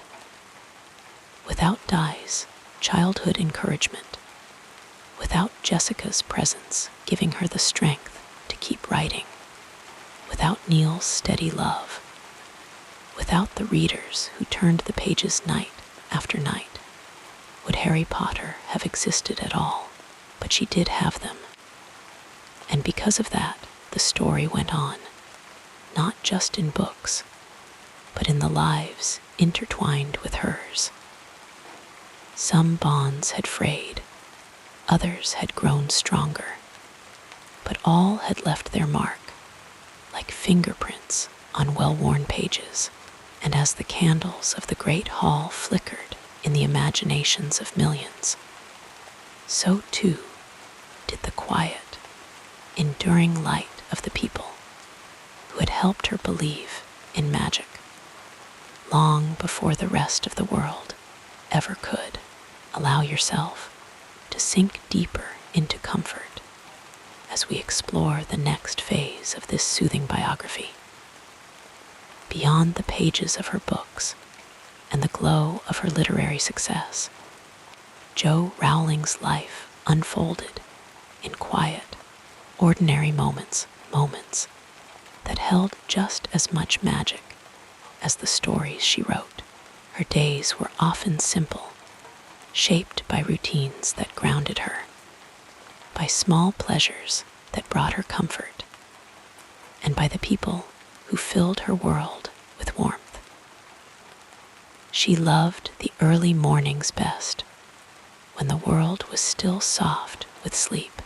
In her home in Edinburgh, she would rise before the sun, wrapping herself in a cozy sweater as she padded to the kitchen. The ritual of making tea was a sacred one, the kettle's gentle whistle, the steam curling in the air, the first sip warming her from the inside out. Sometimes, if the Scottish weather was particularly cold, she'd linger by the window, watching the mist settle over the city, her fingers wrapped around the mug, as if holding onto a quiet secret. Writing was, of course, a constant in her life, but not in the way one might expect. She didn't force herself to adhere to strict schedules or word counts. Instead, she listened to the rhythms of her own mind, letting the stories come when they were ready. Some days, the words flowed effortlessly, filling page after page in her favorite notebook, the one with the slightly frayed edges, the one she had carried with her for years. Other days, she would write just a sentence or two, or nothing at all, and that was all right. She had learned to be patient with herself, to trust the process. When she wasn't writing, she could often be found walking. The cobbled streets of Edinburgh were a familiar comfort, their ancient stones holding stories of their own. She liked to wander without a destination, letting her feet guide her past the towering spires of the university, through the winding closes where history seemed to whisper from the walls. Sometimes she would stop in a cafe, ordering a slice of lemon drizzle cake just because it reminded her of happier times. The bustle of strangers around her was soothing, a reminder that the world was full of lives just as rich and complicated as her own. Her family was the heart of everything. Her children, Jessica, David, and Mackenzie, were her greatest joy. She loved the chaos of their laughter filling the house, the way they would sprawl on the sofa with her, sharing stories of their day. Even as they grew older, she cherished their late-night conversations, the way they still came to her with their dreams and worries. Being their mother was the role she treasured most, far more than any accolade or bestseller list. And then there were her friendships, the ones that had weathered years and distance. She had always been someone who valued deep connections over casual acquaintances. Her closest friends knew her in a way few others did. They had seen her through the hardest moments of her life, through grief and uncertainty, and they had celebrated her triumphs without envy. She could just be Jo, the woman who laughed too loudly at bad jokes, who cried at sentimental films, who sometimes burned dinner because she got lost in a book. One of her dearest companions was her dog, a loyal presence who followed her from room to room, curling at her feet while she wrote, or nudging her hand for attention when she'd been still for too long. There was something profoundly comforting in that silent companionship, in the way animals loved without conditions or expectations. She had her quirks, two little habits that made her who she was. She was superstitious in small ways, knocking on wood or avoiding walking under ladders, not because she truly believed in bad luck, but because it felt like a harmless nod to the unseen forces of the universe. She loved stationery, the smooth glide of a good pen on paper, the crispness of a new notebook waiting to be filled. And she had a weakness for rainy days, the kind that made the world feel hushed and introspective, perfect for reading by the fire. Philosophically, she believed in the power of kindness.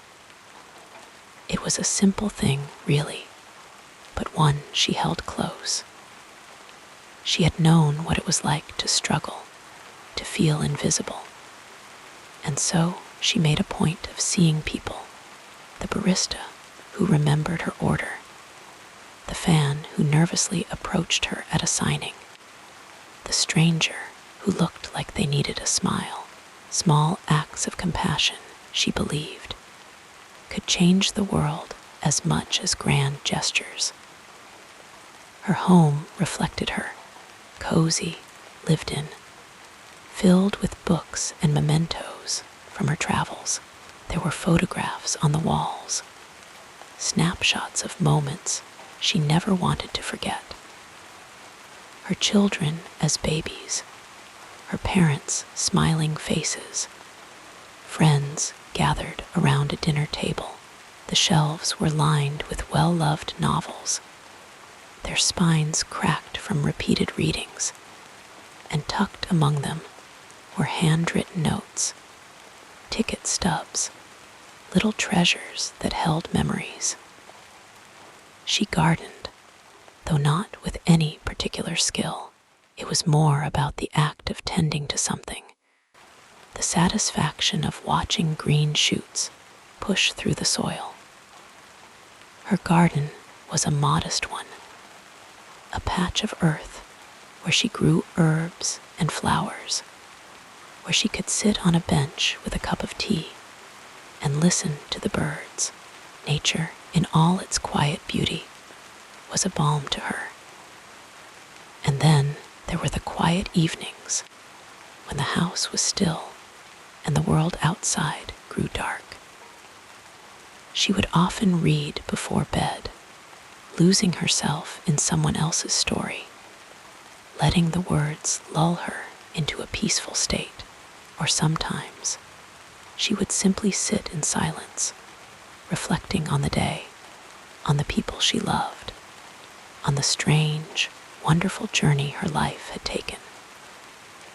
She had learned over the years that happiness wasn't found in grand achievements, but in the accumulation of small, ordinary joys, a shared meal, a heartfelt conversation, the sound of rain against the window. And though her name would forever be tied to the boy who lived, the truth was, her own story was just as rich, just as full of love and magic, in its own quiet way. As she drifted off to sleep each night, surrounded by the familiar comforts of home, she knew she was exactly where she was meant to be. The stories would wait for tomorrow. For now, there was only the soft hum of the world at rest, and the gentle certainty that, no matter what came next, she was never truly alone. Like a gentle river flowing toward the sea, our story continues with the next meaningful chapter. In the early years, before the world knew her name, Joanne Rowling's days were quiet, shaped by the rhythms of a life still unfolding. She would wake slowly, often to the sound of rain tapping against the window of her small Edinburgh flat, the gray light of morning seeping through the curtains.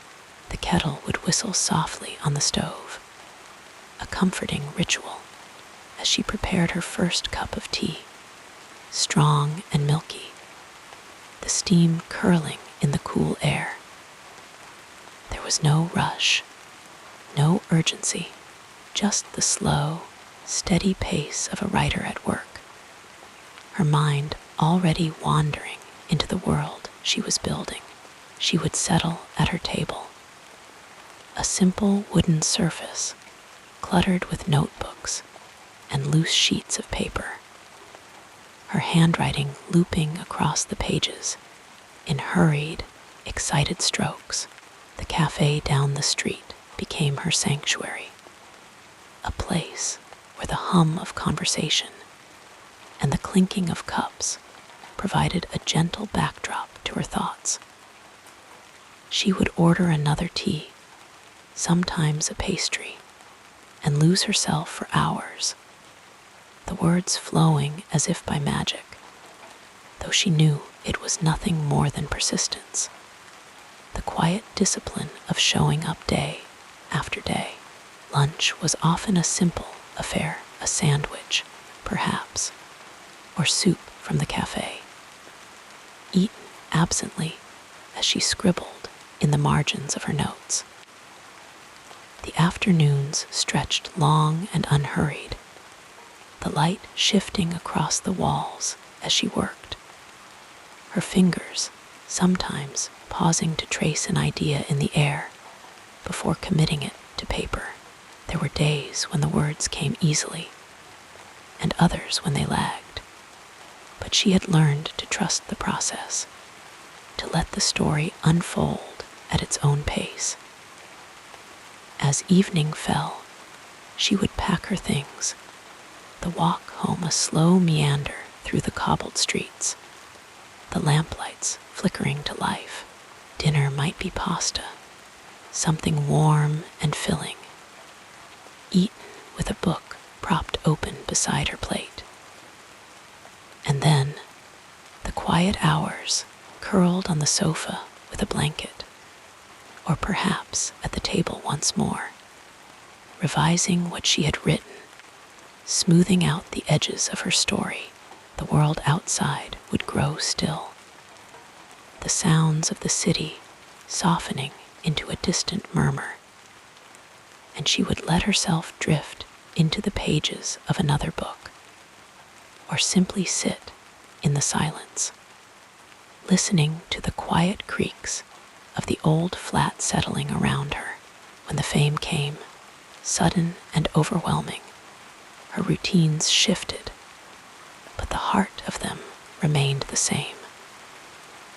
Mornings still began with tea, though now in a sunlit kitchen, the windows looking out over a garden. Her workspace became more structured, a proper desk, a comfortable chair, the walls lined with books and notes, pinned haphazardly to a corkboard. She would write in bursts, the words coming faster now, the stories spilling out as if they had been waiting all along. Lunch was often shared with her daughter, laughter ringing through the house, the meals simple but nourishing, a break from the intensity of creation. The afternoons might bring interviews or meetings, the demands of a life no longer entirely her own, but she guarded her writing time fiercely, carving out hours where she could disappear into the worlds she built. Evenings were for family, for long walks through the countryside, the air crisp and clean, the sky streaked with the last colors of the day. Dinner was a relaxed affair, the table full of chatter and warmth, the clinking of cutlery against plates a comforting sound. And then, as the night deepened, she would retreat to her favorite chair, a book in hand, the house around her quiet and still. The stories she had written lived in the minds of millions now, but here, in these soft, private moments, they were still just hers, a secret shared between her and the page. In later years, her routines mellowed, the pace of her days slowing like the turning of the seasons. She would wake without an alarm, the sun already high, the house bathed in golden light. Breakfast was leisurely, toast and jam, fresh fruit. Another cup of tea, sipped slowly as she read the paper or answered letters from readers.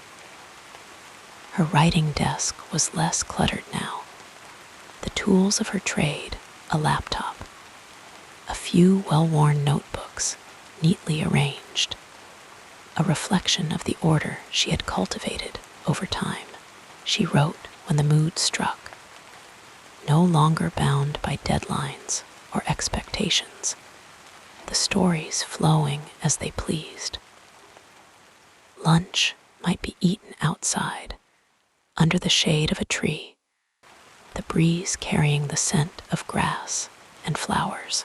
The afternoons were for reading, for long walks with the dogs, for sitting in the garden with a notebook, jotting down ideas that came like whispers on the wind.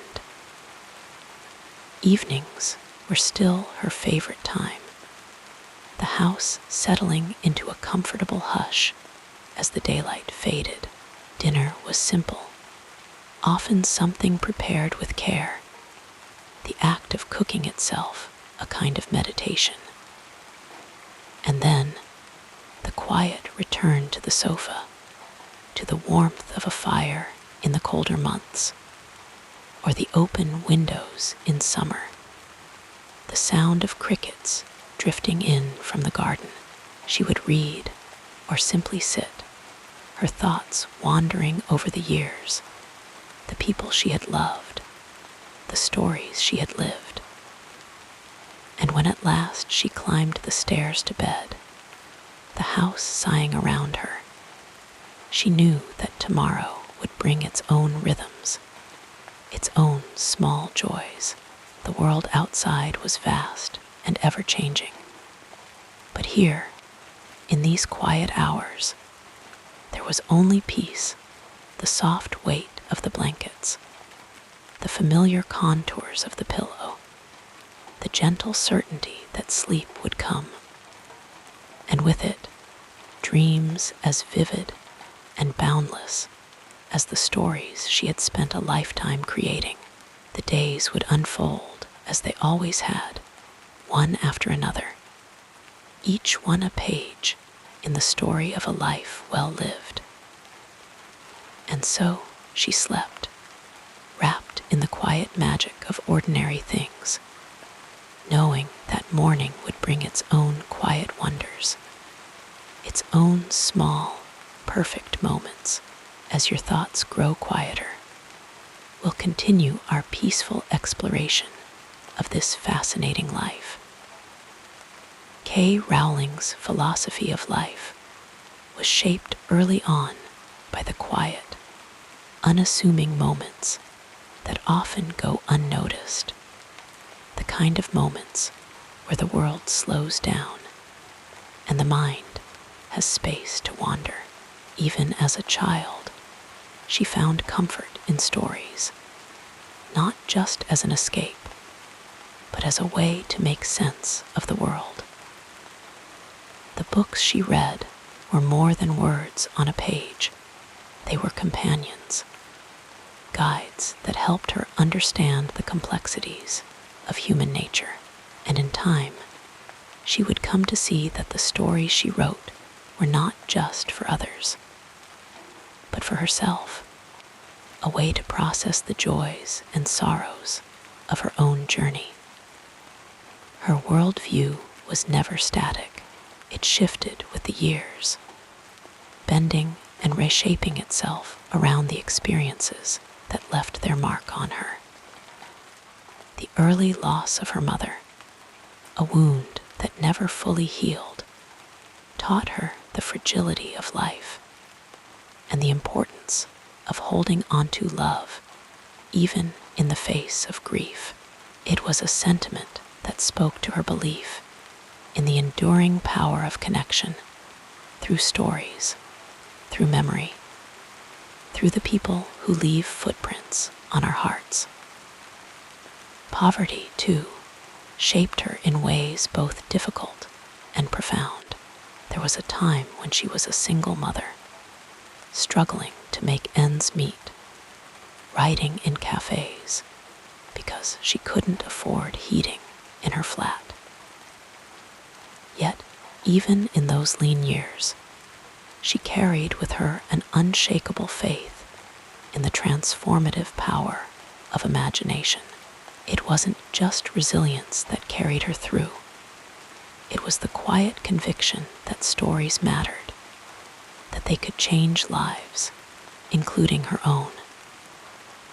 Her values were never abstract ideals, but lived truths, tested by hardship and honed by experience.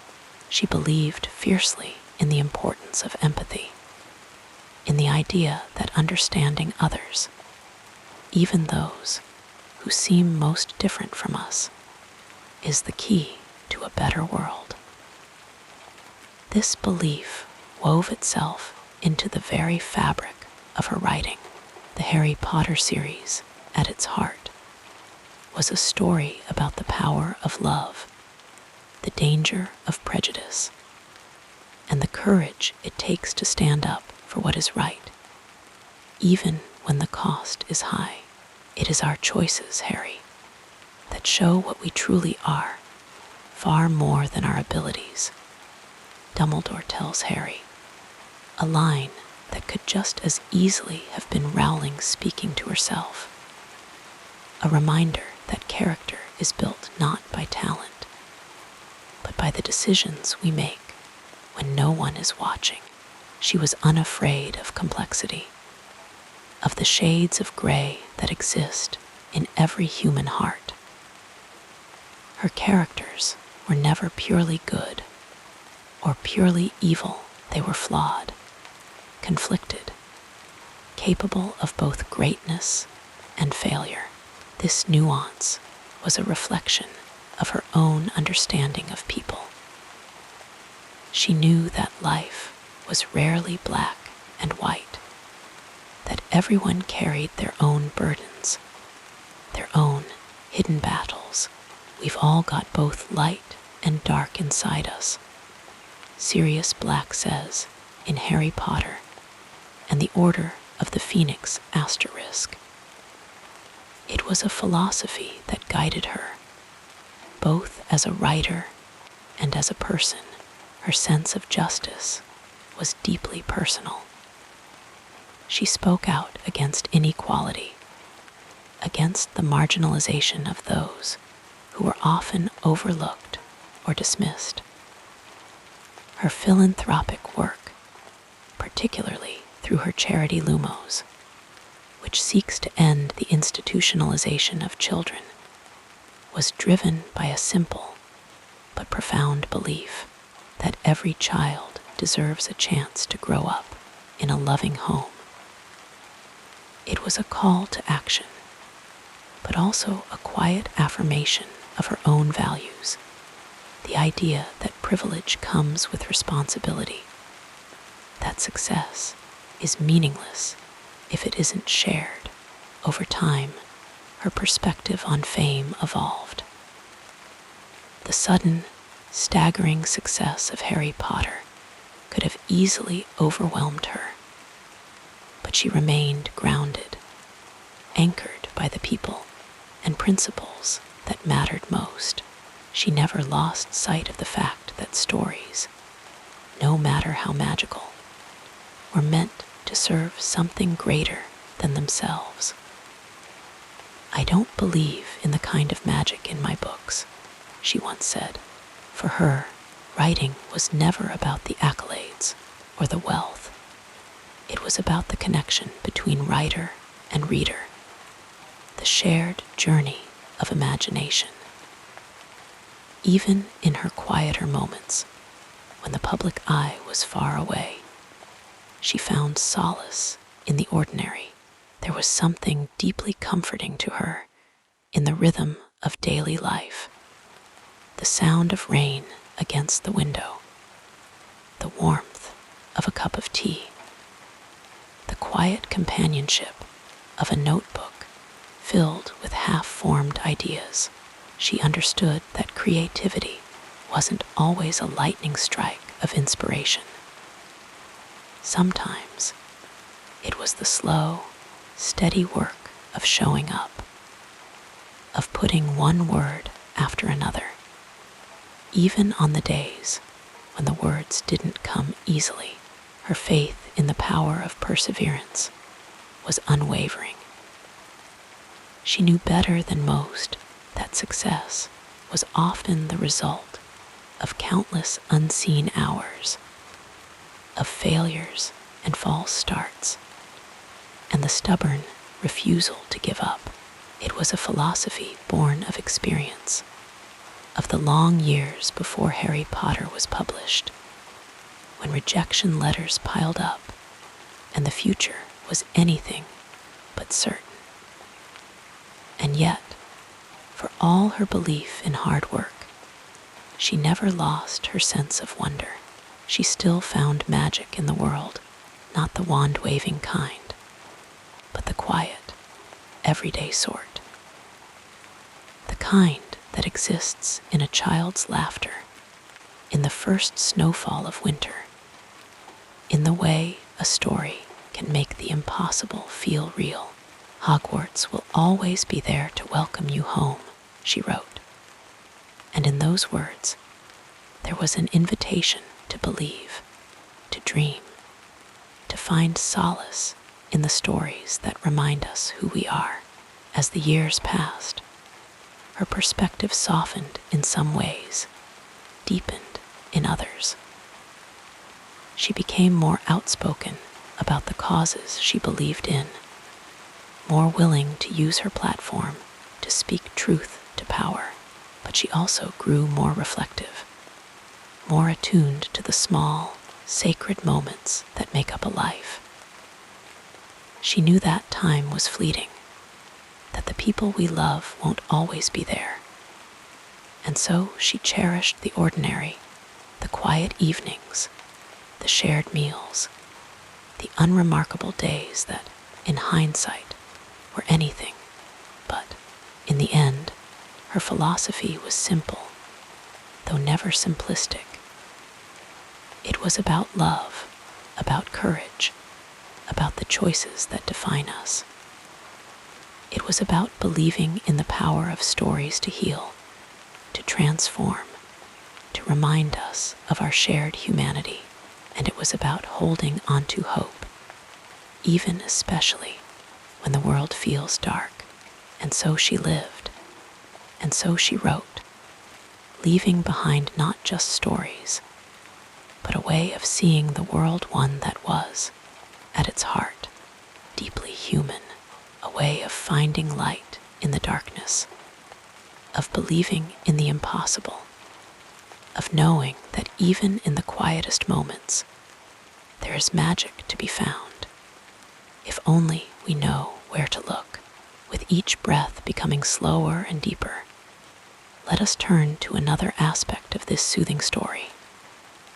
Life, as she knew it, was never a straight path, no smooth, unbroken road to success.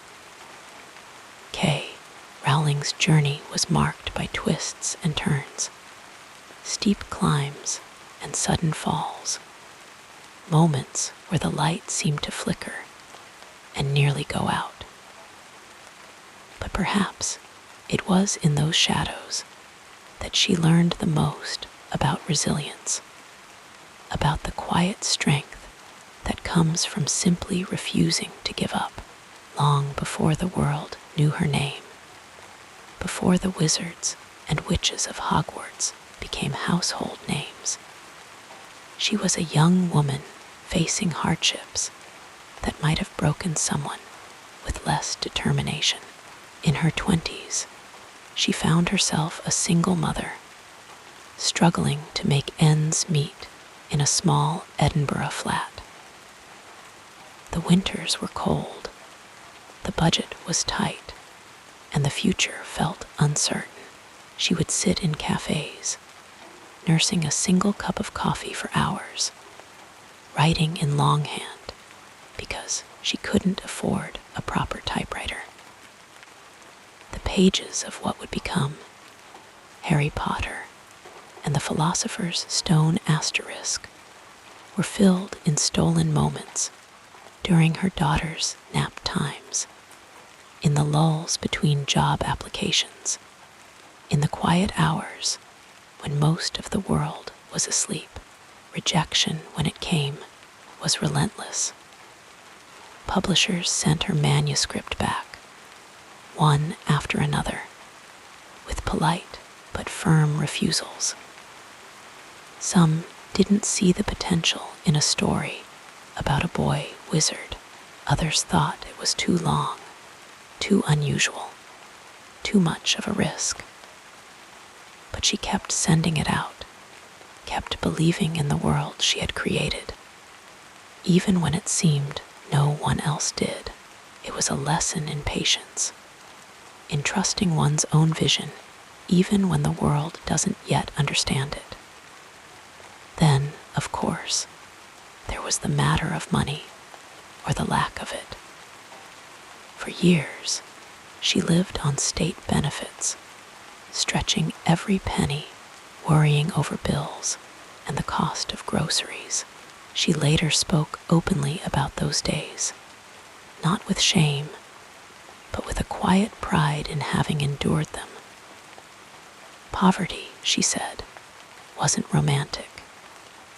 It was exhausting, demoralizing, a constant weight on the shoulders, but it also taught her what truly mattered, the love she had for her daughter, the stories she carried inside her, the stubborn hope that things could get better. When the first book was finally accepted, it wasn't an instant fairy tale. The advance was modest, the print run small. Success came slowly, word by word, reader by reader. But then something remarkable happened. Children began passing the book to their friends. Parents read it aloud at bedtime. Libraries reported copies wearing out from overuse. The magic of the story spread not because of marketing or hype, but because people fell in love with it, one heart at a time. Even after fame found her, challenges didn't disappear. The pressure to deliver the next book, to meet expectations, to handle sudden scrutiny, it was overwhelming at times. The media dissected her life, her words, even her appearance. Critics questioned whether she could sustain the series, whether the later books would live up to the early ones. She wrote through it all, shutting out the noise, focusing on the story she needed to tell. And then there were the personal losses, the death of her mother, who never got to see Harry Potter in print, a grief that wove its way into the heart of the books. She once said that Harry's longing for his parents was her own longing, that writing about his loss was a way of honoring hers. It was a reminder that even in fantastical tales, the most powerful magic often comes from real human emotion. The years brought other battles too, public ones, where she used her voice to stand up for what she believed in. She faced backlash, controversy, even threats. But she never shied away from speaking her mind, whether it was about equality, women's rights, or the importance of empathy. She understood that having a platform meant using it, even when it was uncomfortable, even when it came at a cost. Through it all, she kept writing, not just Harry Potter, but other stories, other worlds. Some were met with acclaim, others with confusion or criticism.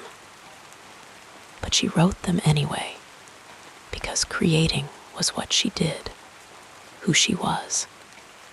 She knew that not every word would be perfect, not every story would please everyone, and that was all right. The act of writing itself was the point. The joy of spinning tales that might, in some small way, make the world feel less lonely.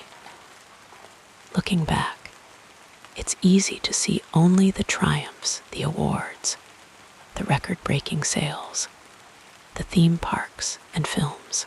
But the real story, the one that matters most, is the quiet perseverance behind it all.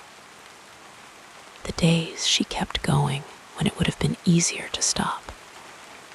The moments she chose hope over despair, creativity over doubt. She once said that failure had been a stripping away of the inessential, that it forced her to confront what she truly wanted, to find the core of her determination. perhaps that's the greatest lesson of all, that obstacles, no matter how daunting, can become the very things that shape us, that refine our purpose. That sometimes the hardest chapters of our lives are the ones that prepare us for what comes next.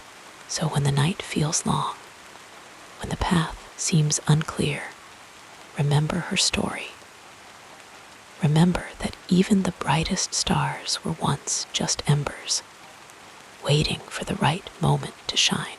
And if you listen closely, in the stillness, you might just hear the whisper of pages turning, of a story unfolding, one word, one breath, one heartbeat at a time. The tapestry of this remarkable life unfolds further as we gently explore the next meaningful period.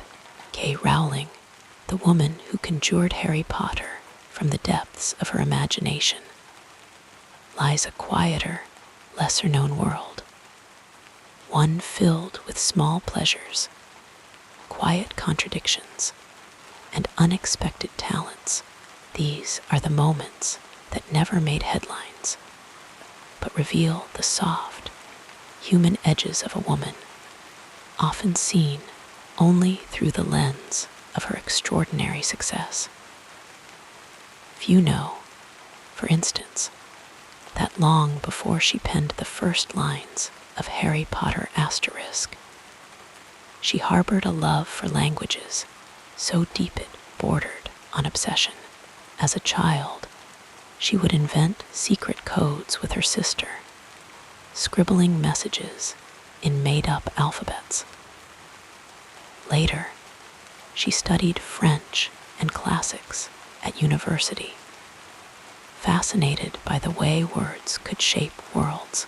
Even now, she finds solace in the rhythm of foreign tongues, sometimes losing herself in the lyrical cadence of Portuguese or the crisp precision of German. Languages she has dabbled in over the years. Then there is her unexpected talent for mimicry, a skill she rarely showcases, but one that never fails to surprise those who witness it. Friends recall her slipping effortlessly into different accents at dinner parties, from a crisp Scottish brogue to the rounded vowels of an American newscaster.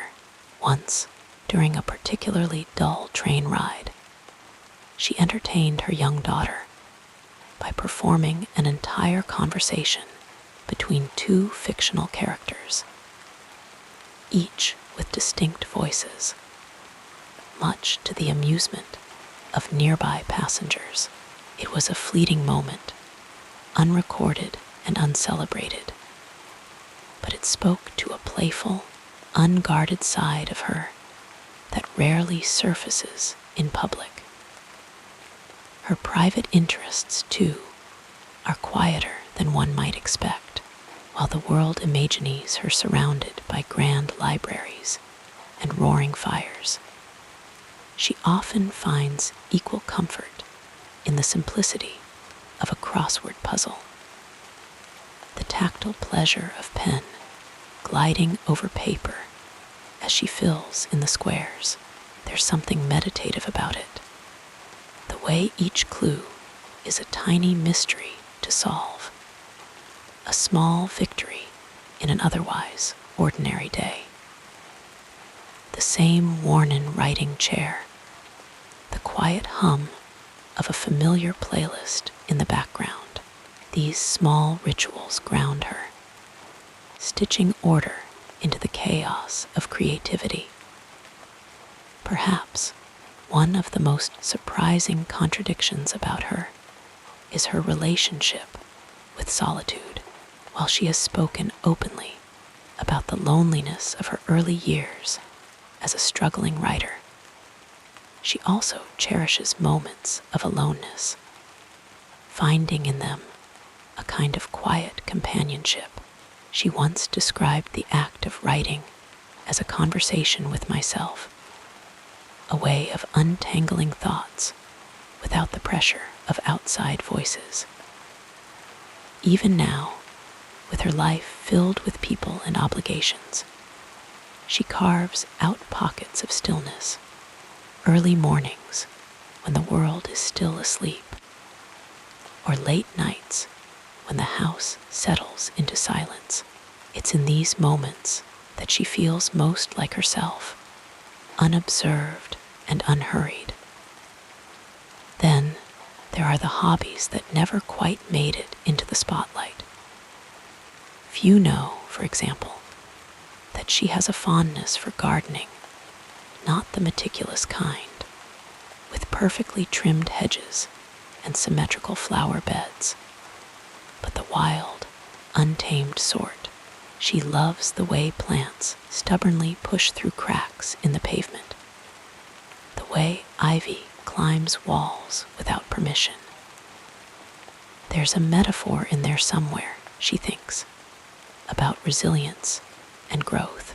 Her garden is a quiet rebellion against perfection, a place where things are allowed to be messy, to grow at their own pace.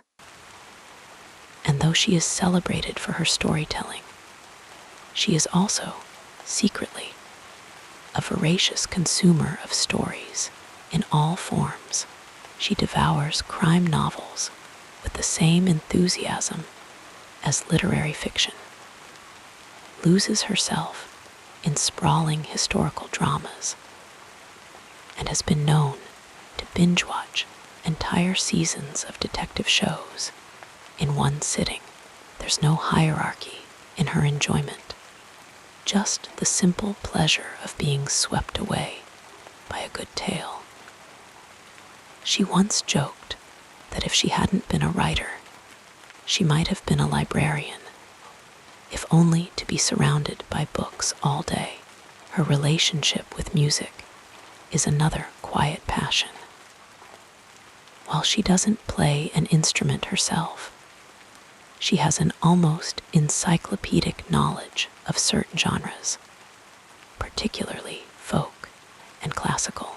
Certain pieces, a haunting violin concerto, the melancholy strum of an acoustic guitar, can transport her instantly to another time, another place.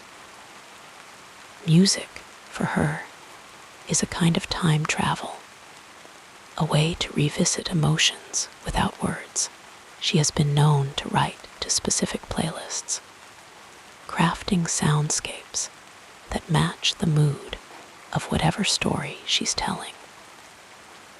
But perhaps the most revealing thing about her is the way she embraces the ordinary for all the magic she has brought into the world.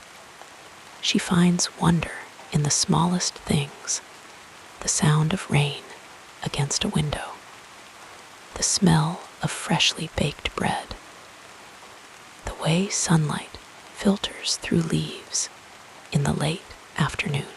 These are the moments that remind her of the beauty in simply being alive, in existing without expectation or fanfare.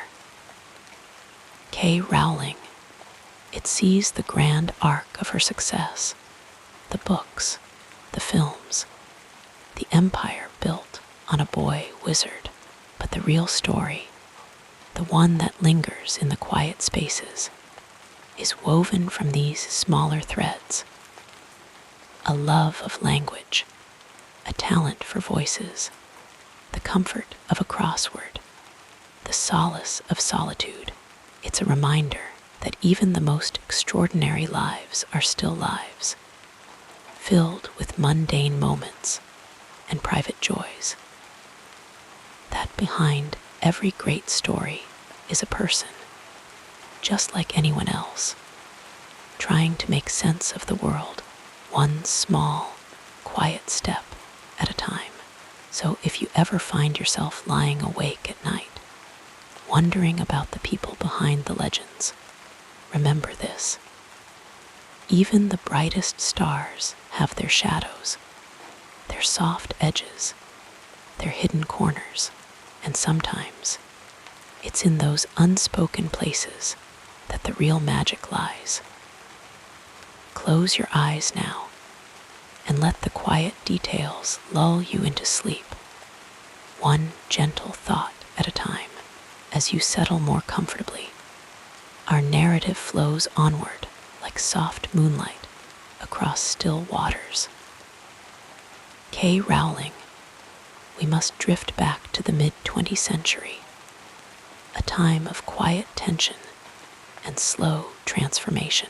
She was born in the summer of 1965 in a small English town called Yate, just as the world was still catching its breath from the tumultuous changes of the previous decades. The echoes of World War II lingered in the collective memory, and the Cold War hummed in the background like a distant storm. But in England, there was also a sense of rebuilding, of finding comfort in the familiar rhythms of daily life, tea in the afternoons, well-tended gardens, and the steady murmur of the BBC on the radio. The 1960s were a time of contradiction. On one hand, the swinging revolution of music and fashion, the Beatles and miniskirts, and on the other, the quiet persistence of tradition. Rowling's childhood unfolded in this space between old and new.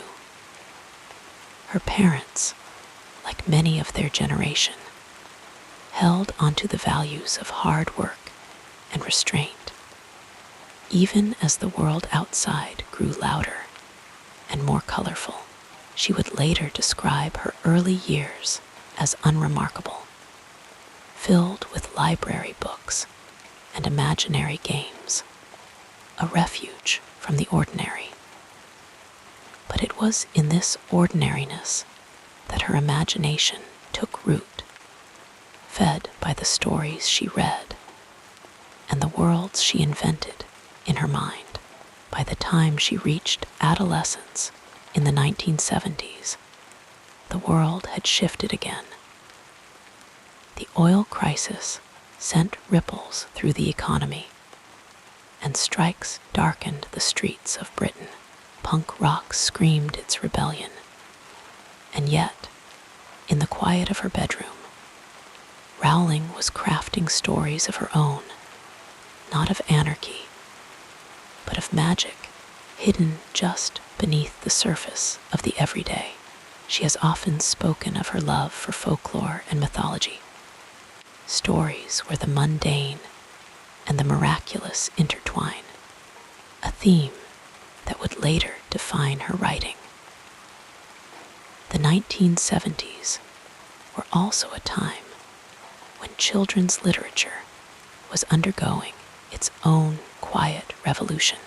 Authors like Roald Dahl and Ursula K. Le Guin were redefining what stories for young readers could be: dark, complex, unafraid to confront fear and loss. These voices, whispering from the pages of well-worn books, would leave their mark on her. The 1980s brought her to university, a time of intellectual awakening. It was the era of Thatcherism, of sharp political divides, of the looming threat of nuclear war. But at Exeter University, she studied French and the classics, losing herself in language and history. She has said that her time there was lonely at times, a feeling that would later find its way into the character of Harry Potter, the boy who felt out of place until he found his true home. After graduation, she moved through a series of jobs: secretary, researcher, teacher, each one adding another layer to her understanding of people, their flaws, and their quiet heroisms. Then came the 1990s, the decade that would change everything. She was living in Manchester, working for Amnesty International, when the idea of a boy wizard first came to her during a delayed train ride. It was a time of global upheaval, the fall of the Berlin Wall, the end of apartheid, the dawn of the internet age. But in her life, it was also a time of personal struggle. Her mother's death from multiple sclerosis left a void no story could fill. And soon after, her marriage ended, leaving her a single mother, living on welfare in Edinburgh. It was in these years of quiet desperation that she wrote the first Harry Potter book, often in cafes while her baby daughter slept beside her.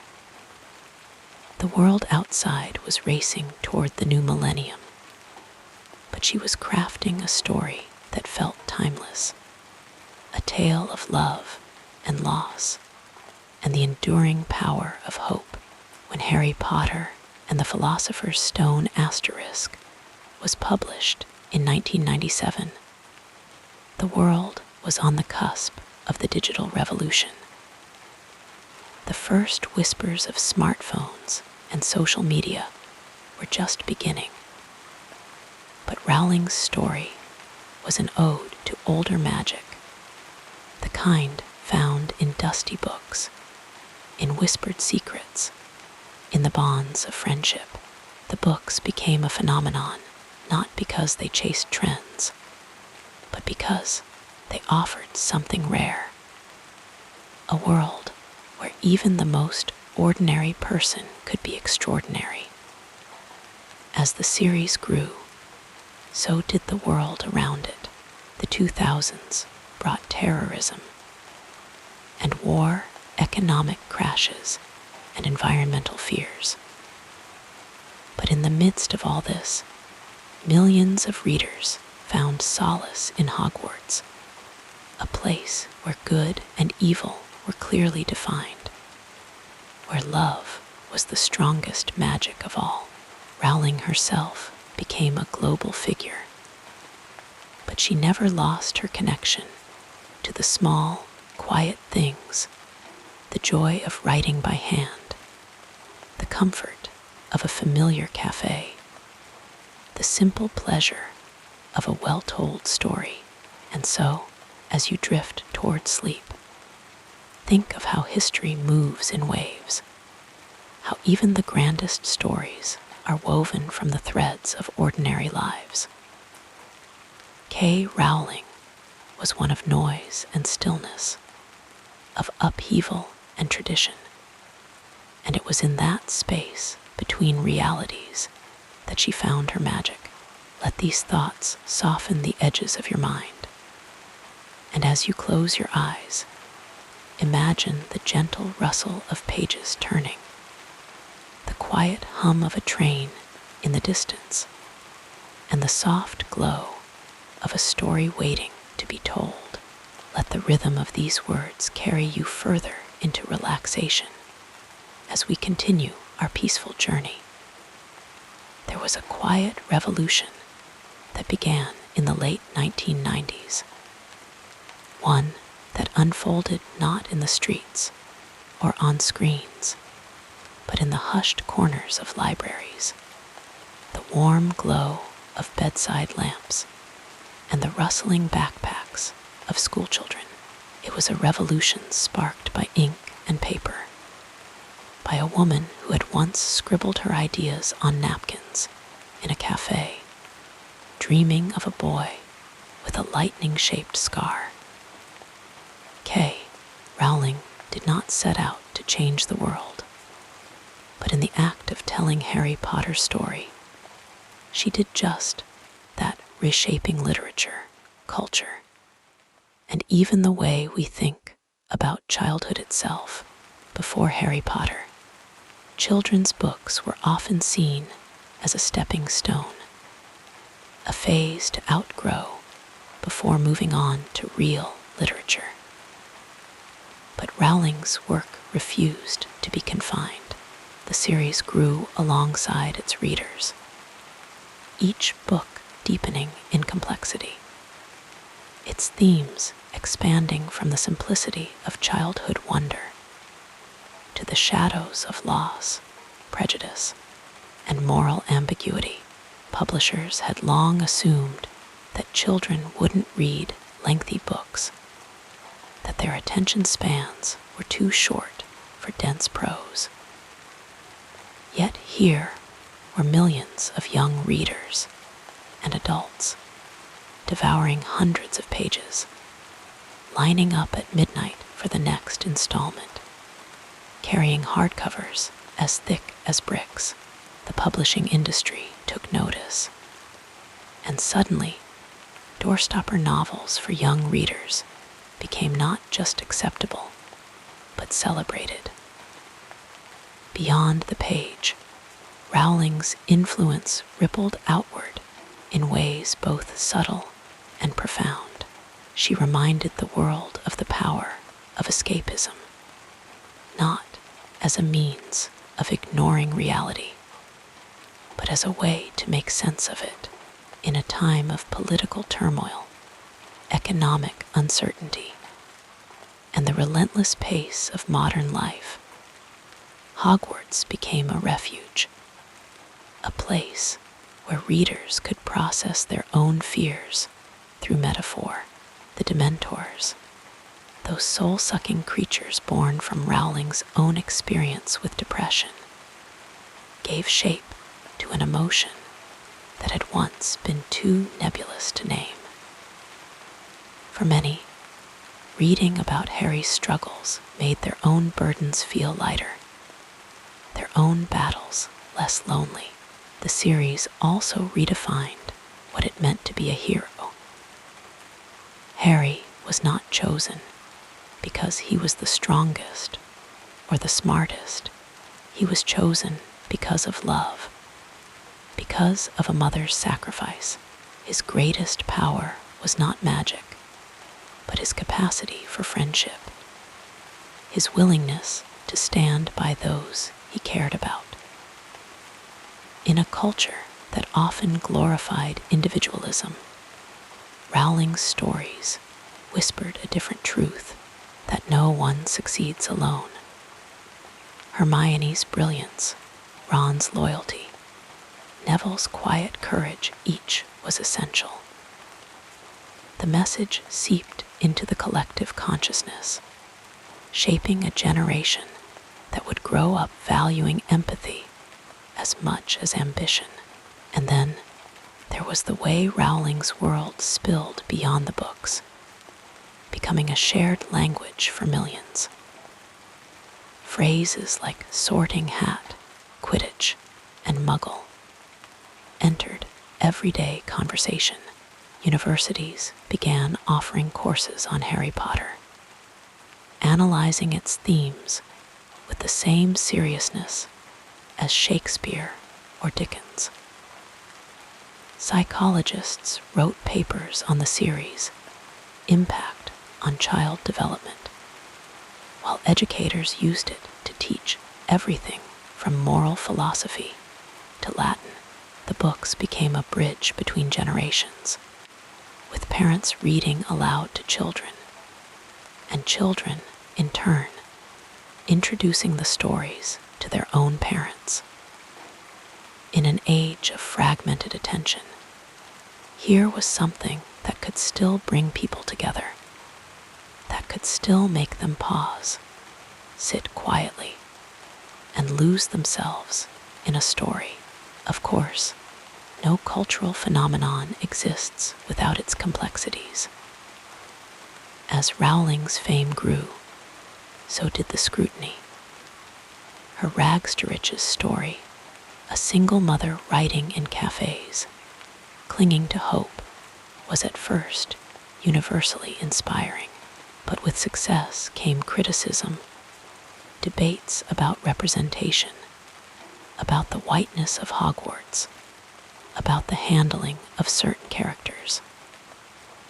And later, her public statements on gender would spark fierce controversy, dividing fans and complicating her legacy.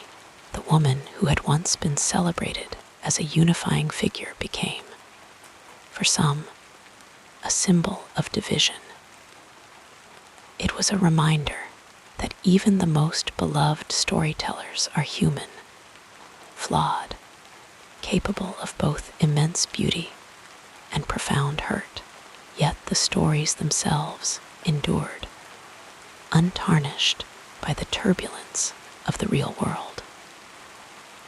The Harry Potter series became one of those rare works that transcended its creator, taking on a life of its own.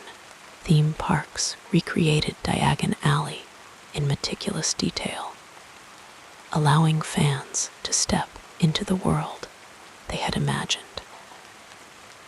Theatrical productions expanded the mythology, while fan fiction kept the characters alive in new iterations.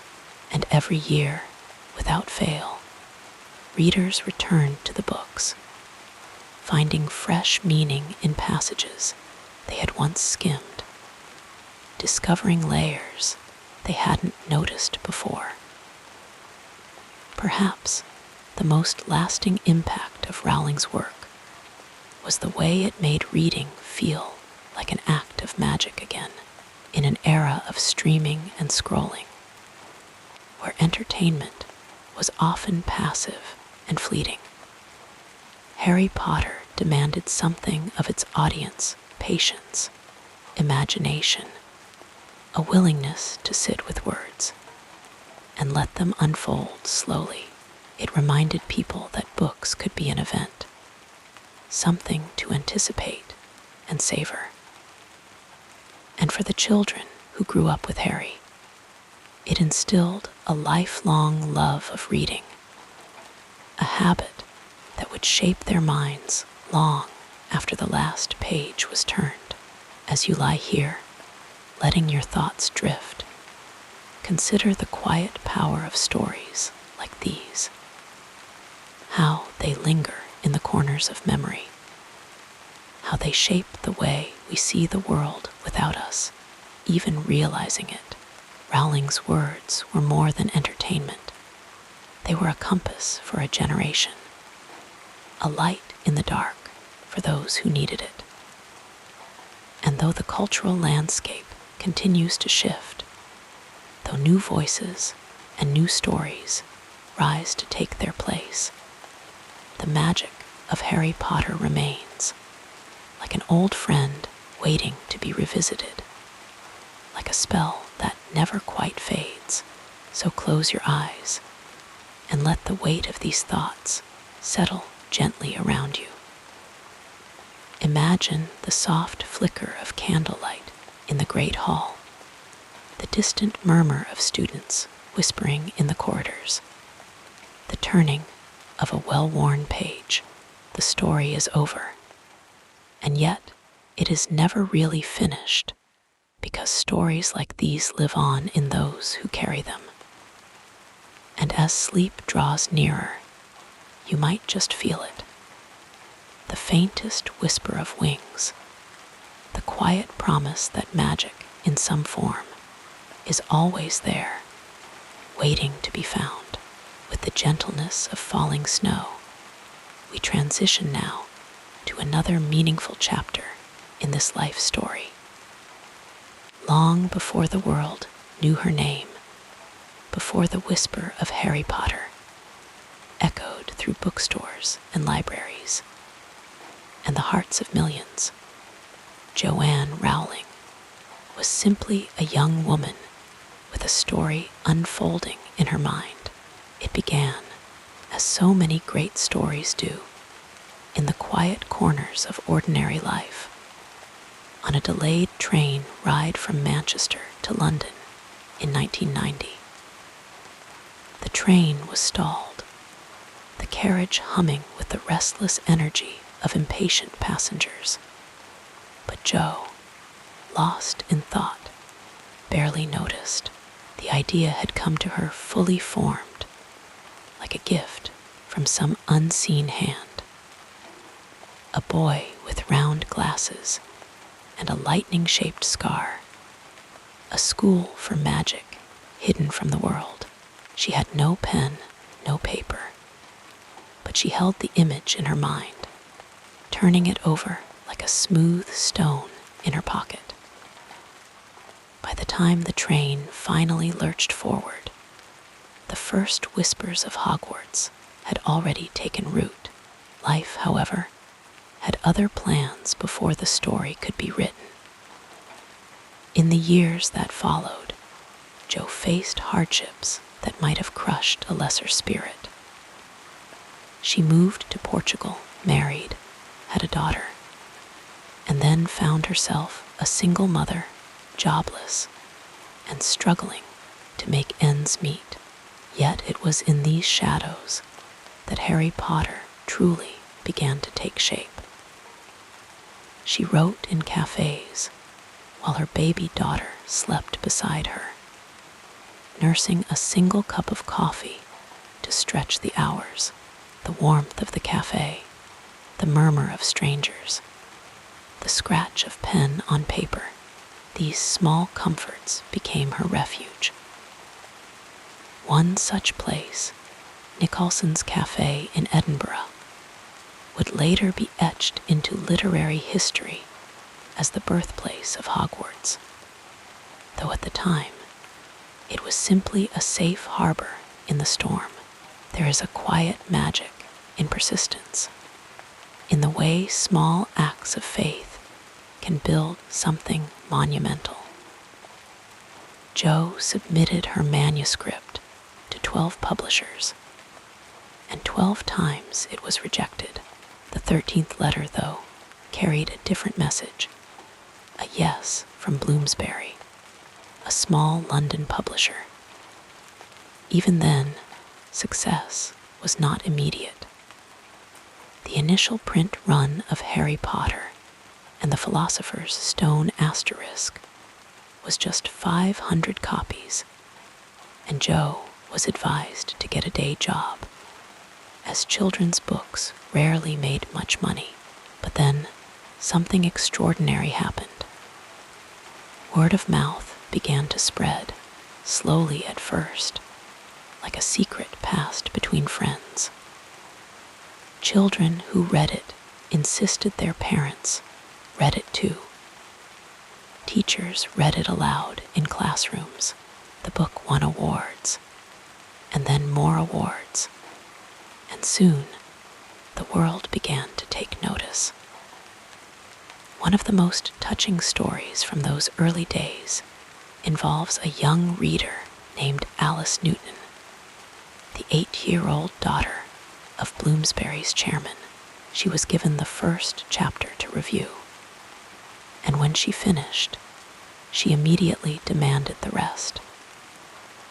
That childlike certainty, that unshakable belief in the story's magic, was a sign of what was to come.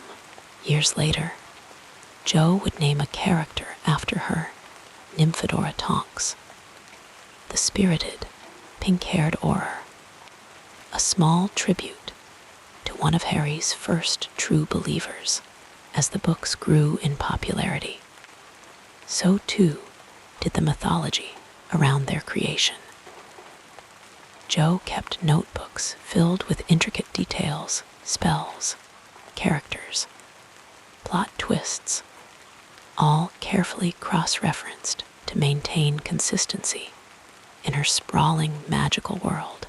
She once revealed that the incantation Avada Kedavra, the killing curse, was inspired by the word abracadabra, but twisted into something darker, more final.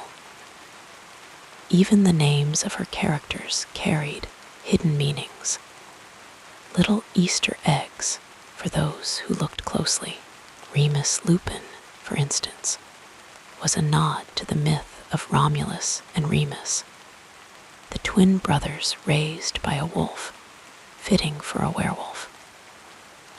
The release of each new book became an event, a shared cultural moment that transcended age or background. Midnight release parties saw children and adults alike dressed as wizards, clutching pre-ordered copies like treasure. Jo herself would sometimes attend in disguise, slipping into bookstores to watch the excitement unfold. On one such occasion, she overheard a young boy proclaim loudly, "I just asterisk, no Snape is good." She smiled to herself, keeping the secret close. The boy, like so many others, was learning the joy of speculation, of turning a story over in his mind like a puzzle to be solved. Behind the scenes, Jo faced challenges that tested her resolve. The pressure to deliver each book on time, to meet the expectations of millions, was immense. She once admitted that while writing Harry Potter and the Order of the Phoenix asterisk, she reached a point of such frustration that she threw her manuscript across the room, only to sheepishly retrieve it moments later. Even magic, it seemed, required patience and perseverance. And then there were the quieter moments, the ones that never made headlines, but revealed the heart behind the stories. When a young fan named Natalie MacDonald, terminally ill with cancer, wrote to Jo asking what would happen in the next book, Jo replied personally, sparing no detail. Natalie passed away before the book was released, but Jo honored her by naming a character after her in Harry Potter. And the Goblet of Fire asterisk, a Hufflepuff student welcomed warmly by the Sorting Hat. It was a small gesture, but one that spoke volumes about the kindness woven into Jo's work. As the series neared its end, the weight of its legacy began to settle. Fans debated, theorized, and clung to every clue. Jo, ever the careful architect, had known the ending for years. She had written the final chapter, the epilogue, long before completing the rest of Harry Potter and the Deathly Hallows asterisk as a beacon to guide her. When the last book was finally released, it was both a celebration and a bittersweet farewell. Readers stayed up all night to finish it, laughing, crying, and then sitting in stunned silence as the journey came to a close. In the years since, Jo has continued to write, to create, to lend her voice to causes she believes in. But the story of Harry Potter, the boy who lived, the boy who taught the world to believe in magic, remains her most enduring gift. And if you listen closely, in the quiet of the night, you might still hear the faint rustle of pages turning, the whisper of a spell, the distant echo of a train platform where a young boy, with a trunk full of books and an owl on his shoulder, first stepped into a world of wonder. So let your breath slow. Let your thoughts drift like leaves on the black lake. The story is here, waiting whenever you wish to return. And as sleep wraps around you, remember, magic is not just in the pages of a book, but in the quiet, persistent belief that stories matter, that they change us, that they live on long after the final word is read. Good night, as your eyelids grow heavier. We'll softly explore another dimension of this fascinating biography. After the final pages of Harry Potter, and the Deathly Hallows asterisk were turned, and the last spells were cast, Jo did not step away from storytelling. Instead, she stepped into a new chapter of her own, one filled with quieter moments of reflection, fresh creative ventures, and a deepening commitment to the causes that mattered most to her. The world still buzzed with the magic she had conjured, but now she moved at her own pace, savoring the freedom to explore beyond the wizarding world. She wrote The Casual Vacancy asterisk, a novel for adults, set in the small, tangled lives of a fictional English village.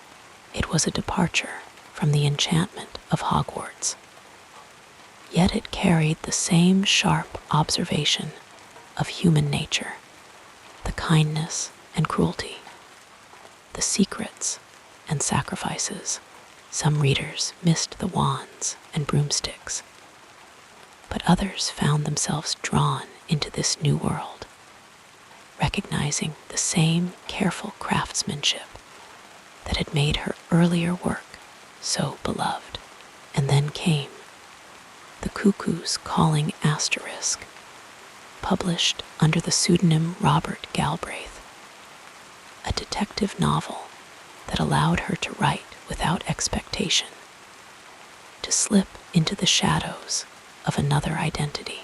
When the truth emerged, the world delighted in the discovery, and the Cormoran Strike series grew into its own quiet phenomenon, each book unfolding like a carefully plotted spell. But even as she explored new stories, the world of Harry Potter never truly left her. She returned to it in small, unexpected ways through Pottermore, where she shared hidden fragments of lore, through the asterisk Fantastic Beasts asterisk films, which expanded the magical universe across continents and decades.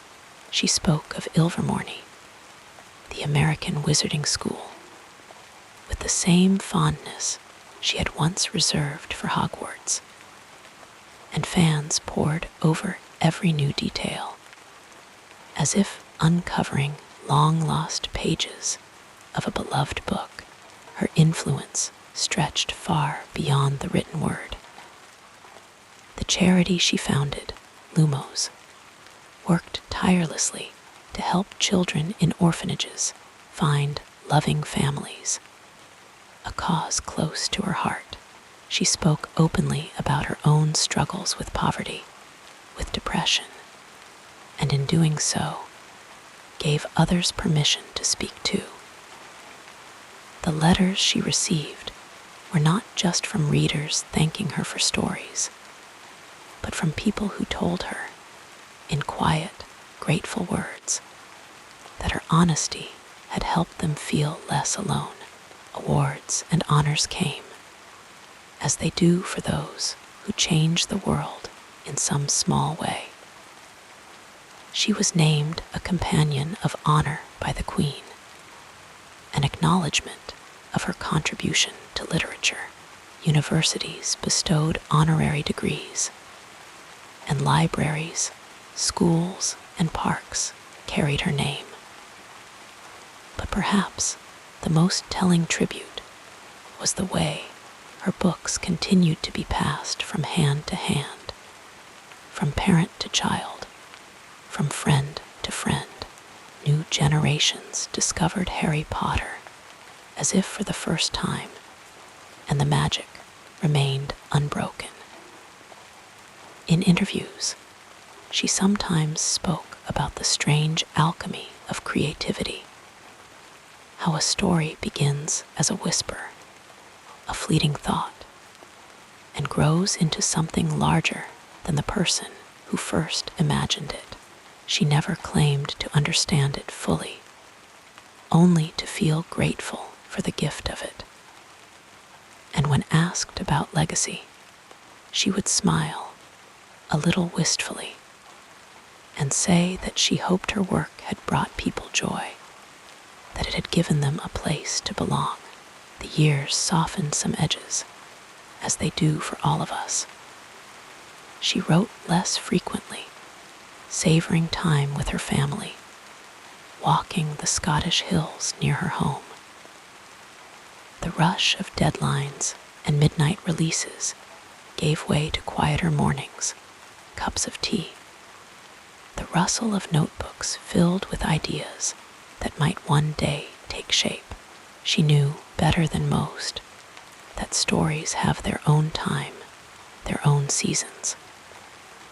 And if, in the stillness of evening, she ever paused to look back, she would see not just the books, but the lives they touched, the child who learned to love reading because of Harry Potter, the teenager who found courage in Hermione's stubborn brilliance, the adult who still traced the lightning scar on their old paperback with a quiet, secret smile, the theme parks, the plays, the fan art, the whispered Lumos asterisk in dark rooms, all of it a testament to the curious, enduring power of a story well told.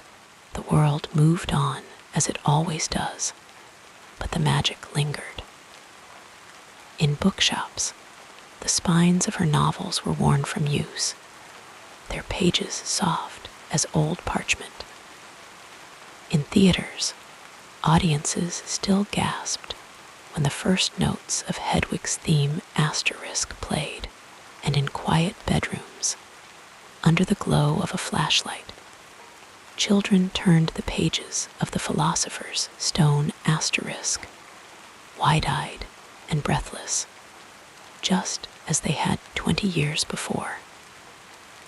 Jo had given the world more than books. She had given it a shared language, a common spell.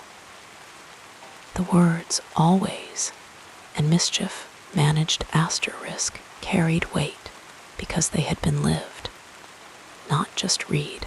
The act of choosing between what was easy and what was right had become, for many, a guiding light. And the idea that love was the most powerful magic of all well, that was the kind of truth that outlasted fiction. So as the years stretched on, and the noise of the world ebbed and flowed, the heart of the story remained. A boy with a lightning scar, a train at platform 9 3/4, a castle where the candles floated in midair, and the staircases moved when you weren't looking.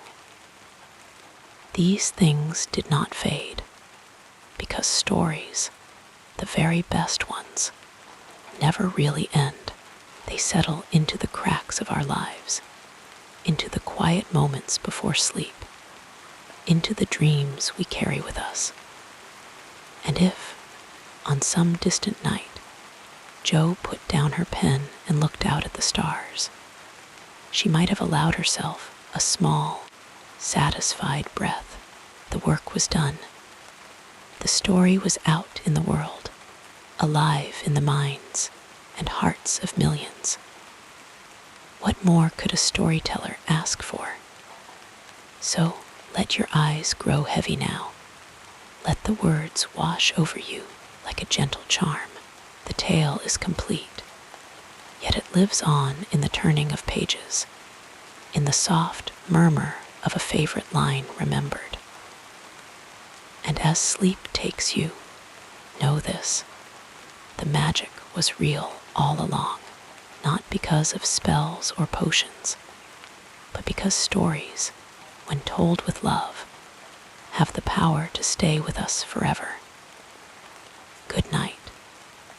The gentle cadence of our story continues, flowing like a peaceful stream through the next chapter. There's something quietly extraordinary about the way stories linger, like the soft glow of candlelight, long after the flame has been extinguished. K. Rowling's world of Harry Potter is one of those rare creations that has not merely endured, but grown deeper roots with time, spreading its branches far beyond the pages of the books themselves.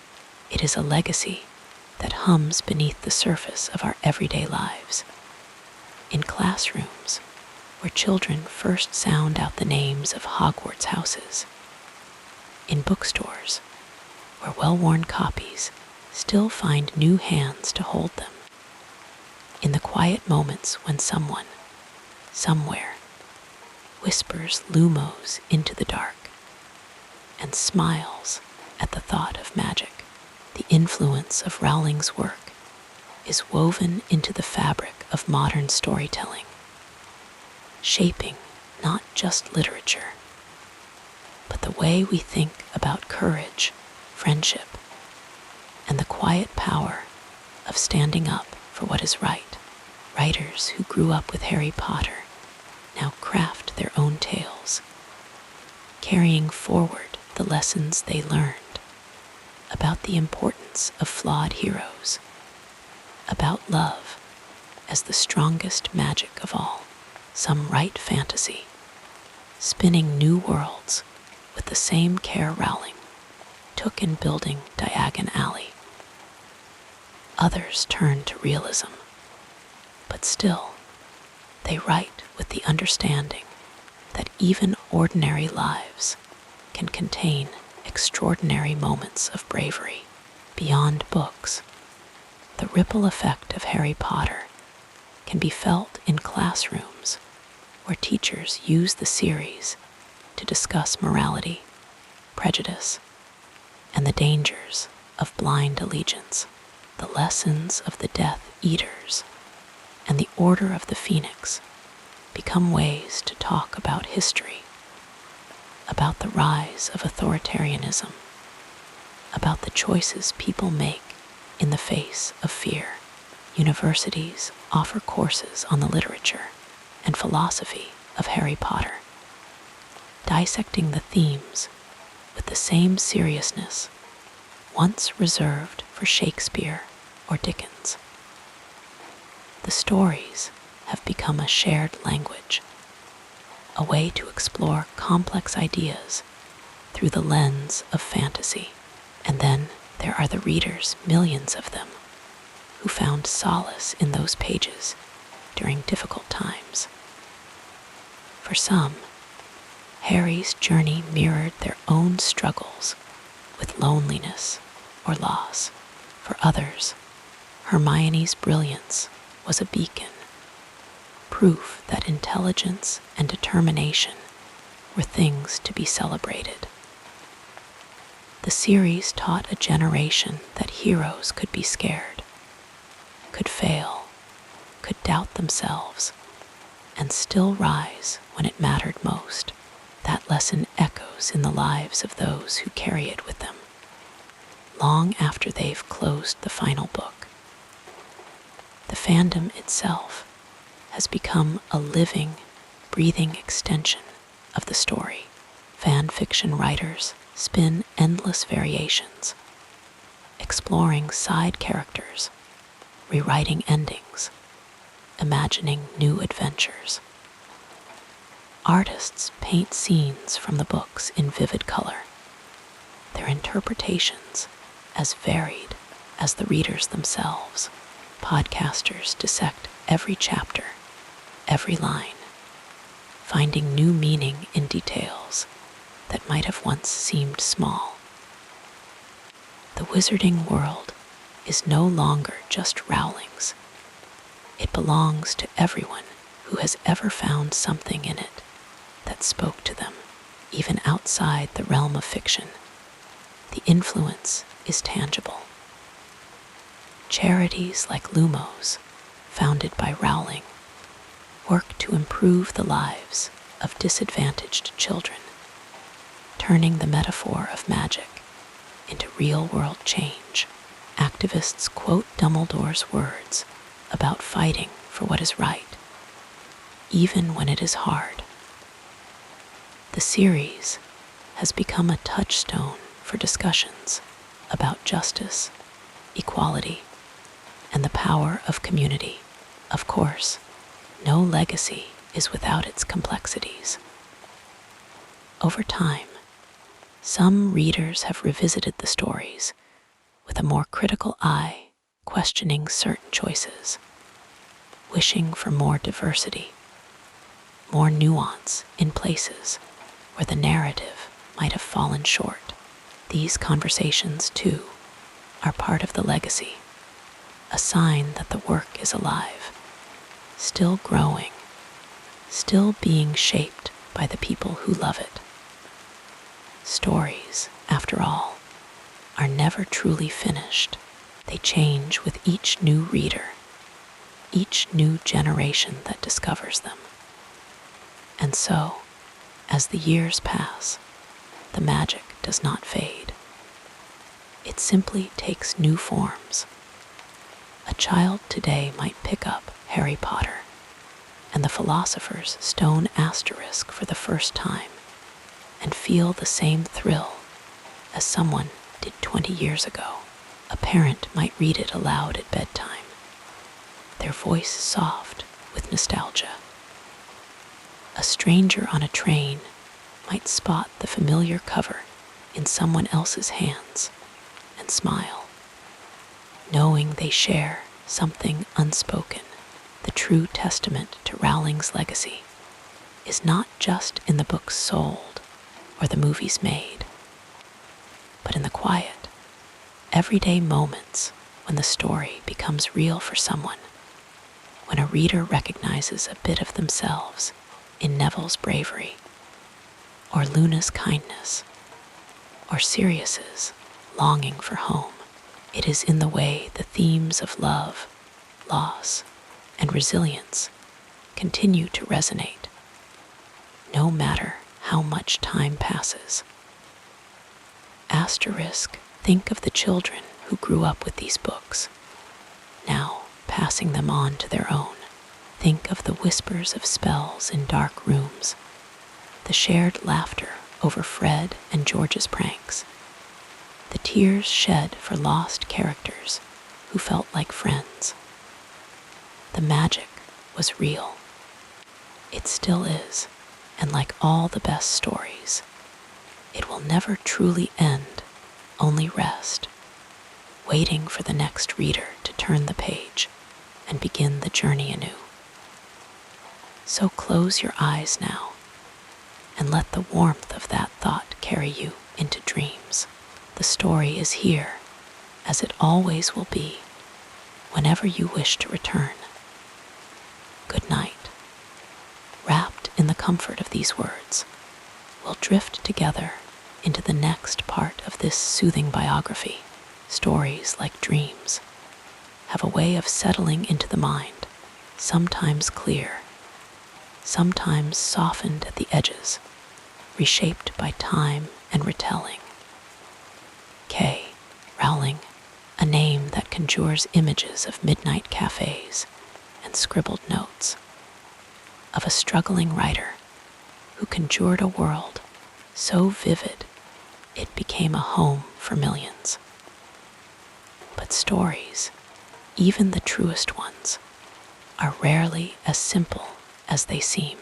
One of the most enduring myths is that Rowling's journey was an overnight success, as if the idea of Harry Potter sprang fully formed onto the page, and the world embraced it without hesitation. The truth, as always, is slower, quieter, and far more human. The story of a single mother writing in cafes, her baby sleeping beside her, is real. But it is also just one moment in a much longer, winding path. There were years of drafting, of doubt, of rejection letters piling up before a single publisher took a chance on a boy with a lightning scar. The magic wasn't instant, it was built, word by word, through persistence as much as inspiration. Another common misunderstanding is that the world of Harry Potter came to Rowling in a single, dazzling vision, the famous train ride where the idea supposedly struck her like a spell. While that moment did happen, the world itself unfolded slowly over years of careful thought. Hogwarts wasn't fully formed in that instant. Its corridors, its secrets, its whispering portraits all took time to emerge. The richness of the wizarding world, the way every potion ingredient, every magical creature, every whispered legend felt real, wasn't the work of a single flash of genius, but of countless hours of shaping and refining. The magic was in the details, and details take patience. Then there is the idea that Rowling's life after Harry Potter was one of effortless ease, as if success had erased all struggle. But the truth is more complex. Writing, even for the most beloved authors, is never without its challenges. The pressure to create something as monumental as Potter again, the weight of expectations. These are things no amount of fame can erase. And beyond the writing, there were personal trials, moments of doubt, and the strange, disorienting experience of seeing a story you birthed in quiet solitude become a phenomenon larger than yourself. Success, like failure, is never a straight line. Perhaps the most persistent misconception is that Rowling's work exists in a vacuum, untouched by the world around it. But stories are never separate from their time. The themes of prejudice, power, and resistance that run through the Potter books didn't appear by accident. They were shaped by the world Rowling lived in, by history, by the quiet observations of a writer who understood that even fantasy must speak to reality. The depth of the story, the way it grapples with fear, with love, with the choices that define us, wasn't just for children. It was for anyone who had ever felt small or lost or in need of courage. And yet, for all the depth of the work, there are still those who dismiss it as mere children's stories, as if the simplicity of its beginnings negates its complexity. But the best tales are like that, layered, so that a child might see the adventure, while an adult might see the sorrow, the hope, the quiet truths woven beneath. The magic of Harry Potter isn't just in the spells or the flying broomsticks. It's in the way it grows with its readers, revealing new shades of meaning with each return. Then there are the misunderstandings that have grown around Rowling herself. The way public perception has sometimes flattened her into a symbol rather than a person. The debates, the controversies, the way every statement is magnified. These are the burdens of a life lived in the spotlight. But behind the headlines, there is still just a writer, someone who once sat in a small apartment with a notebook, dreaming up a story to make the world feel a little brighter. The truth is, no story is ever just one thing. Not Rowling, not Harry Potter's, not ours. They are collections of moments, of choices, of misunderstandings and corrections, of light and shadow. The magic was real, it still is. But magic, like life, is rarely simple. It is messy and beautiful and full of contradictions. So if you find yourself thinking of this story tonight, let it rest gently in your mind, not as a myth or a legend, but as something human, flawed, extraordinary, and endlessly unfolding. The pages are still turning, the ink still fresh in places. And like all the best stories, it will never truly end, only rest, waiting for the next reader to turn the page and begin the journey anew. So close your eyes now and let the warmth of that thought carry you into dreams. The story is here, as it always will be, whenever you wish to return. Good night. Now, as we continue our gentle journey through this remarkable life, let us explore the next chapter. And so we come to the close of Joanne Rowling's story, at least the part that has been written so far. Like the final pages of a beloved book, the tale lingers in the air, soft as candlelight, leaving behind warmth and wonder. Hers is a story of ink-stained beginnings, of rejection letters piled high, of trains delayed, and ideas born in the quiet hum of waiting. It is a story of perseverance, of a single mother writing in cafes, warming her hands around cups of tea as she spun a world of wizards and wonder. But more than that, it is the story of how one person's imagination can reshape the world.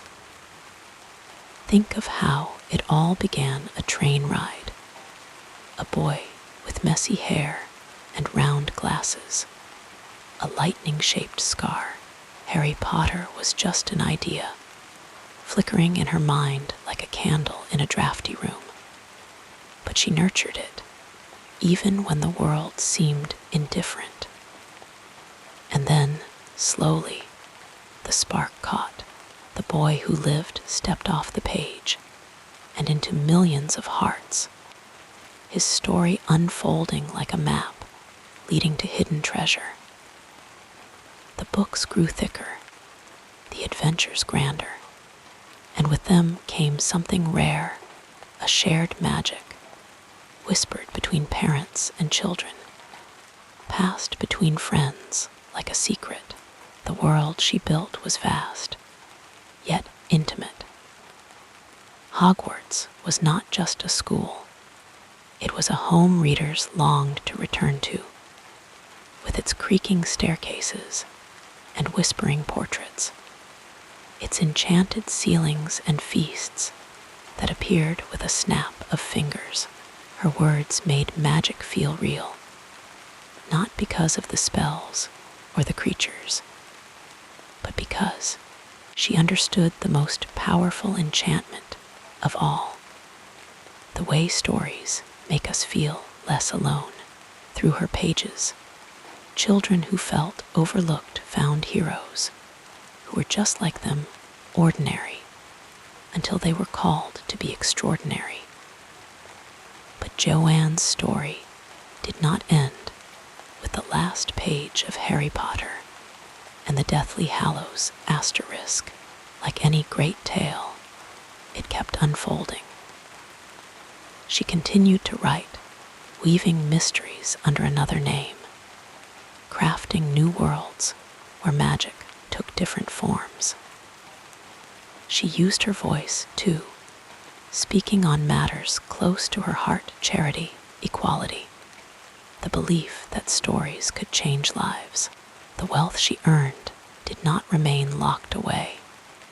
It flowed outward, funding research, supporting causes, building shelters for those who needed them.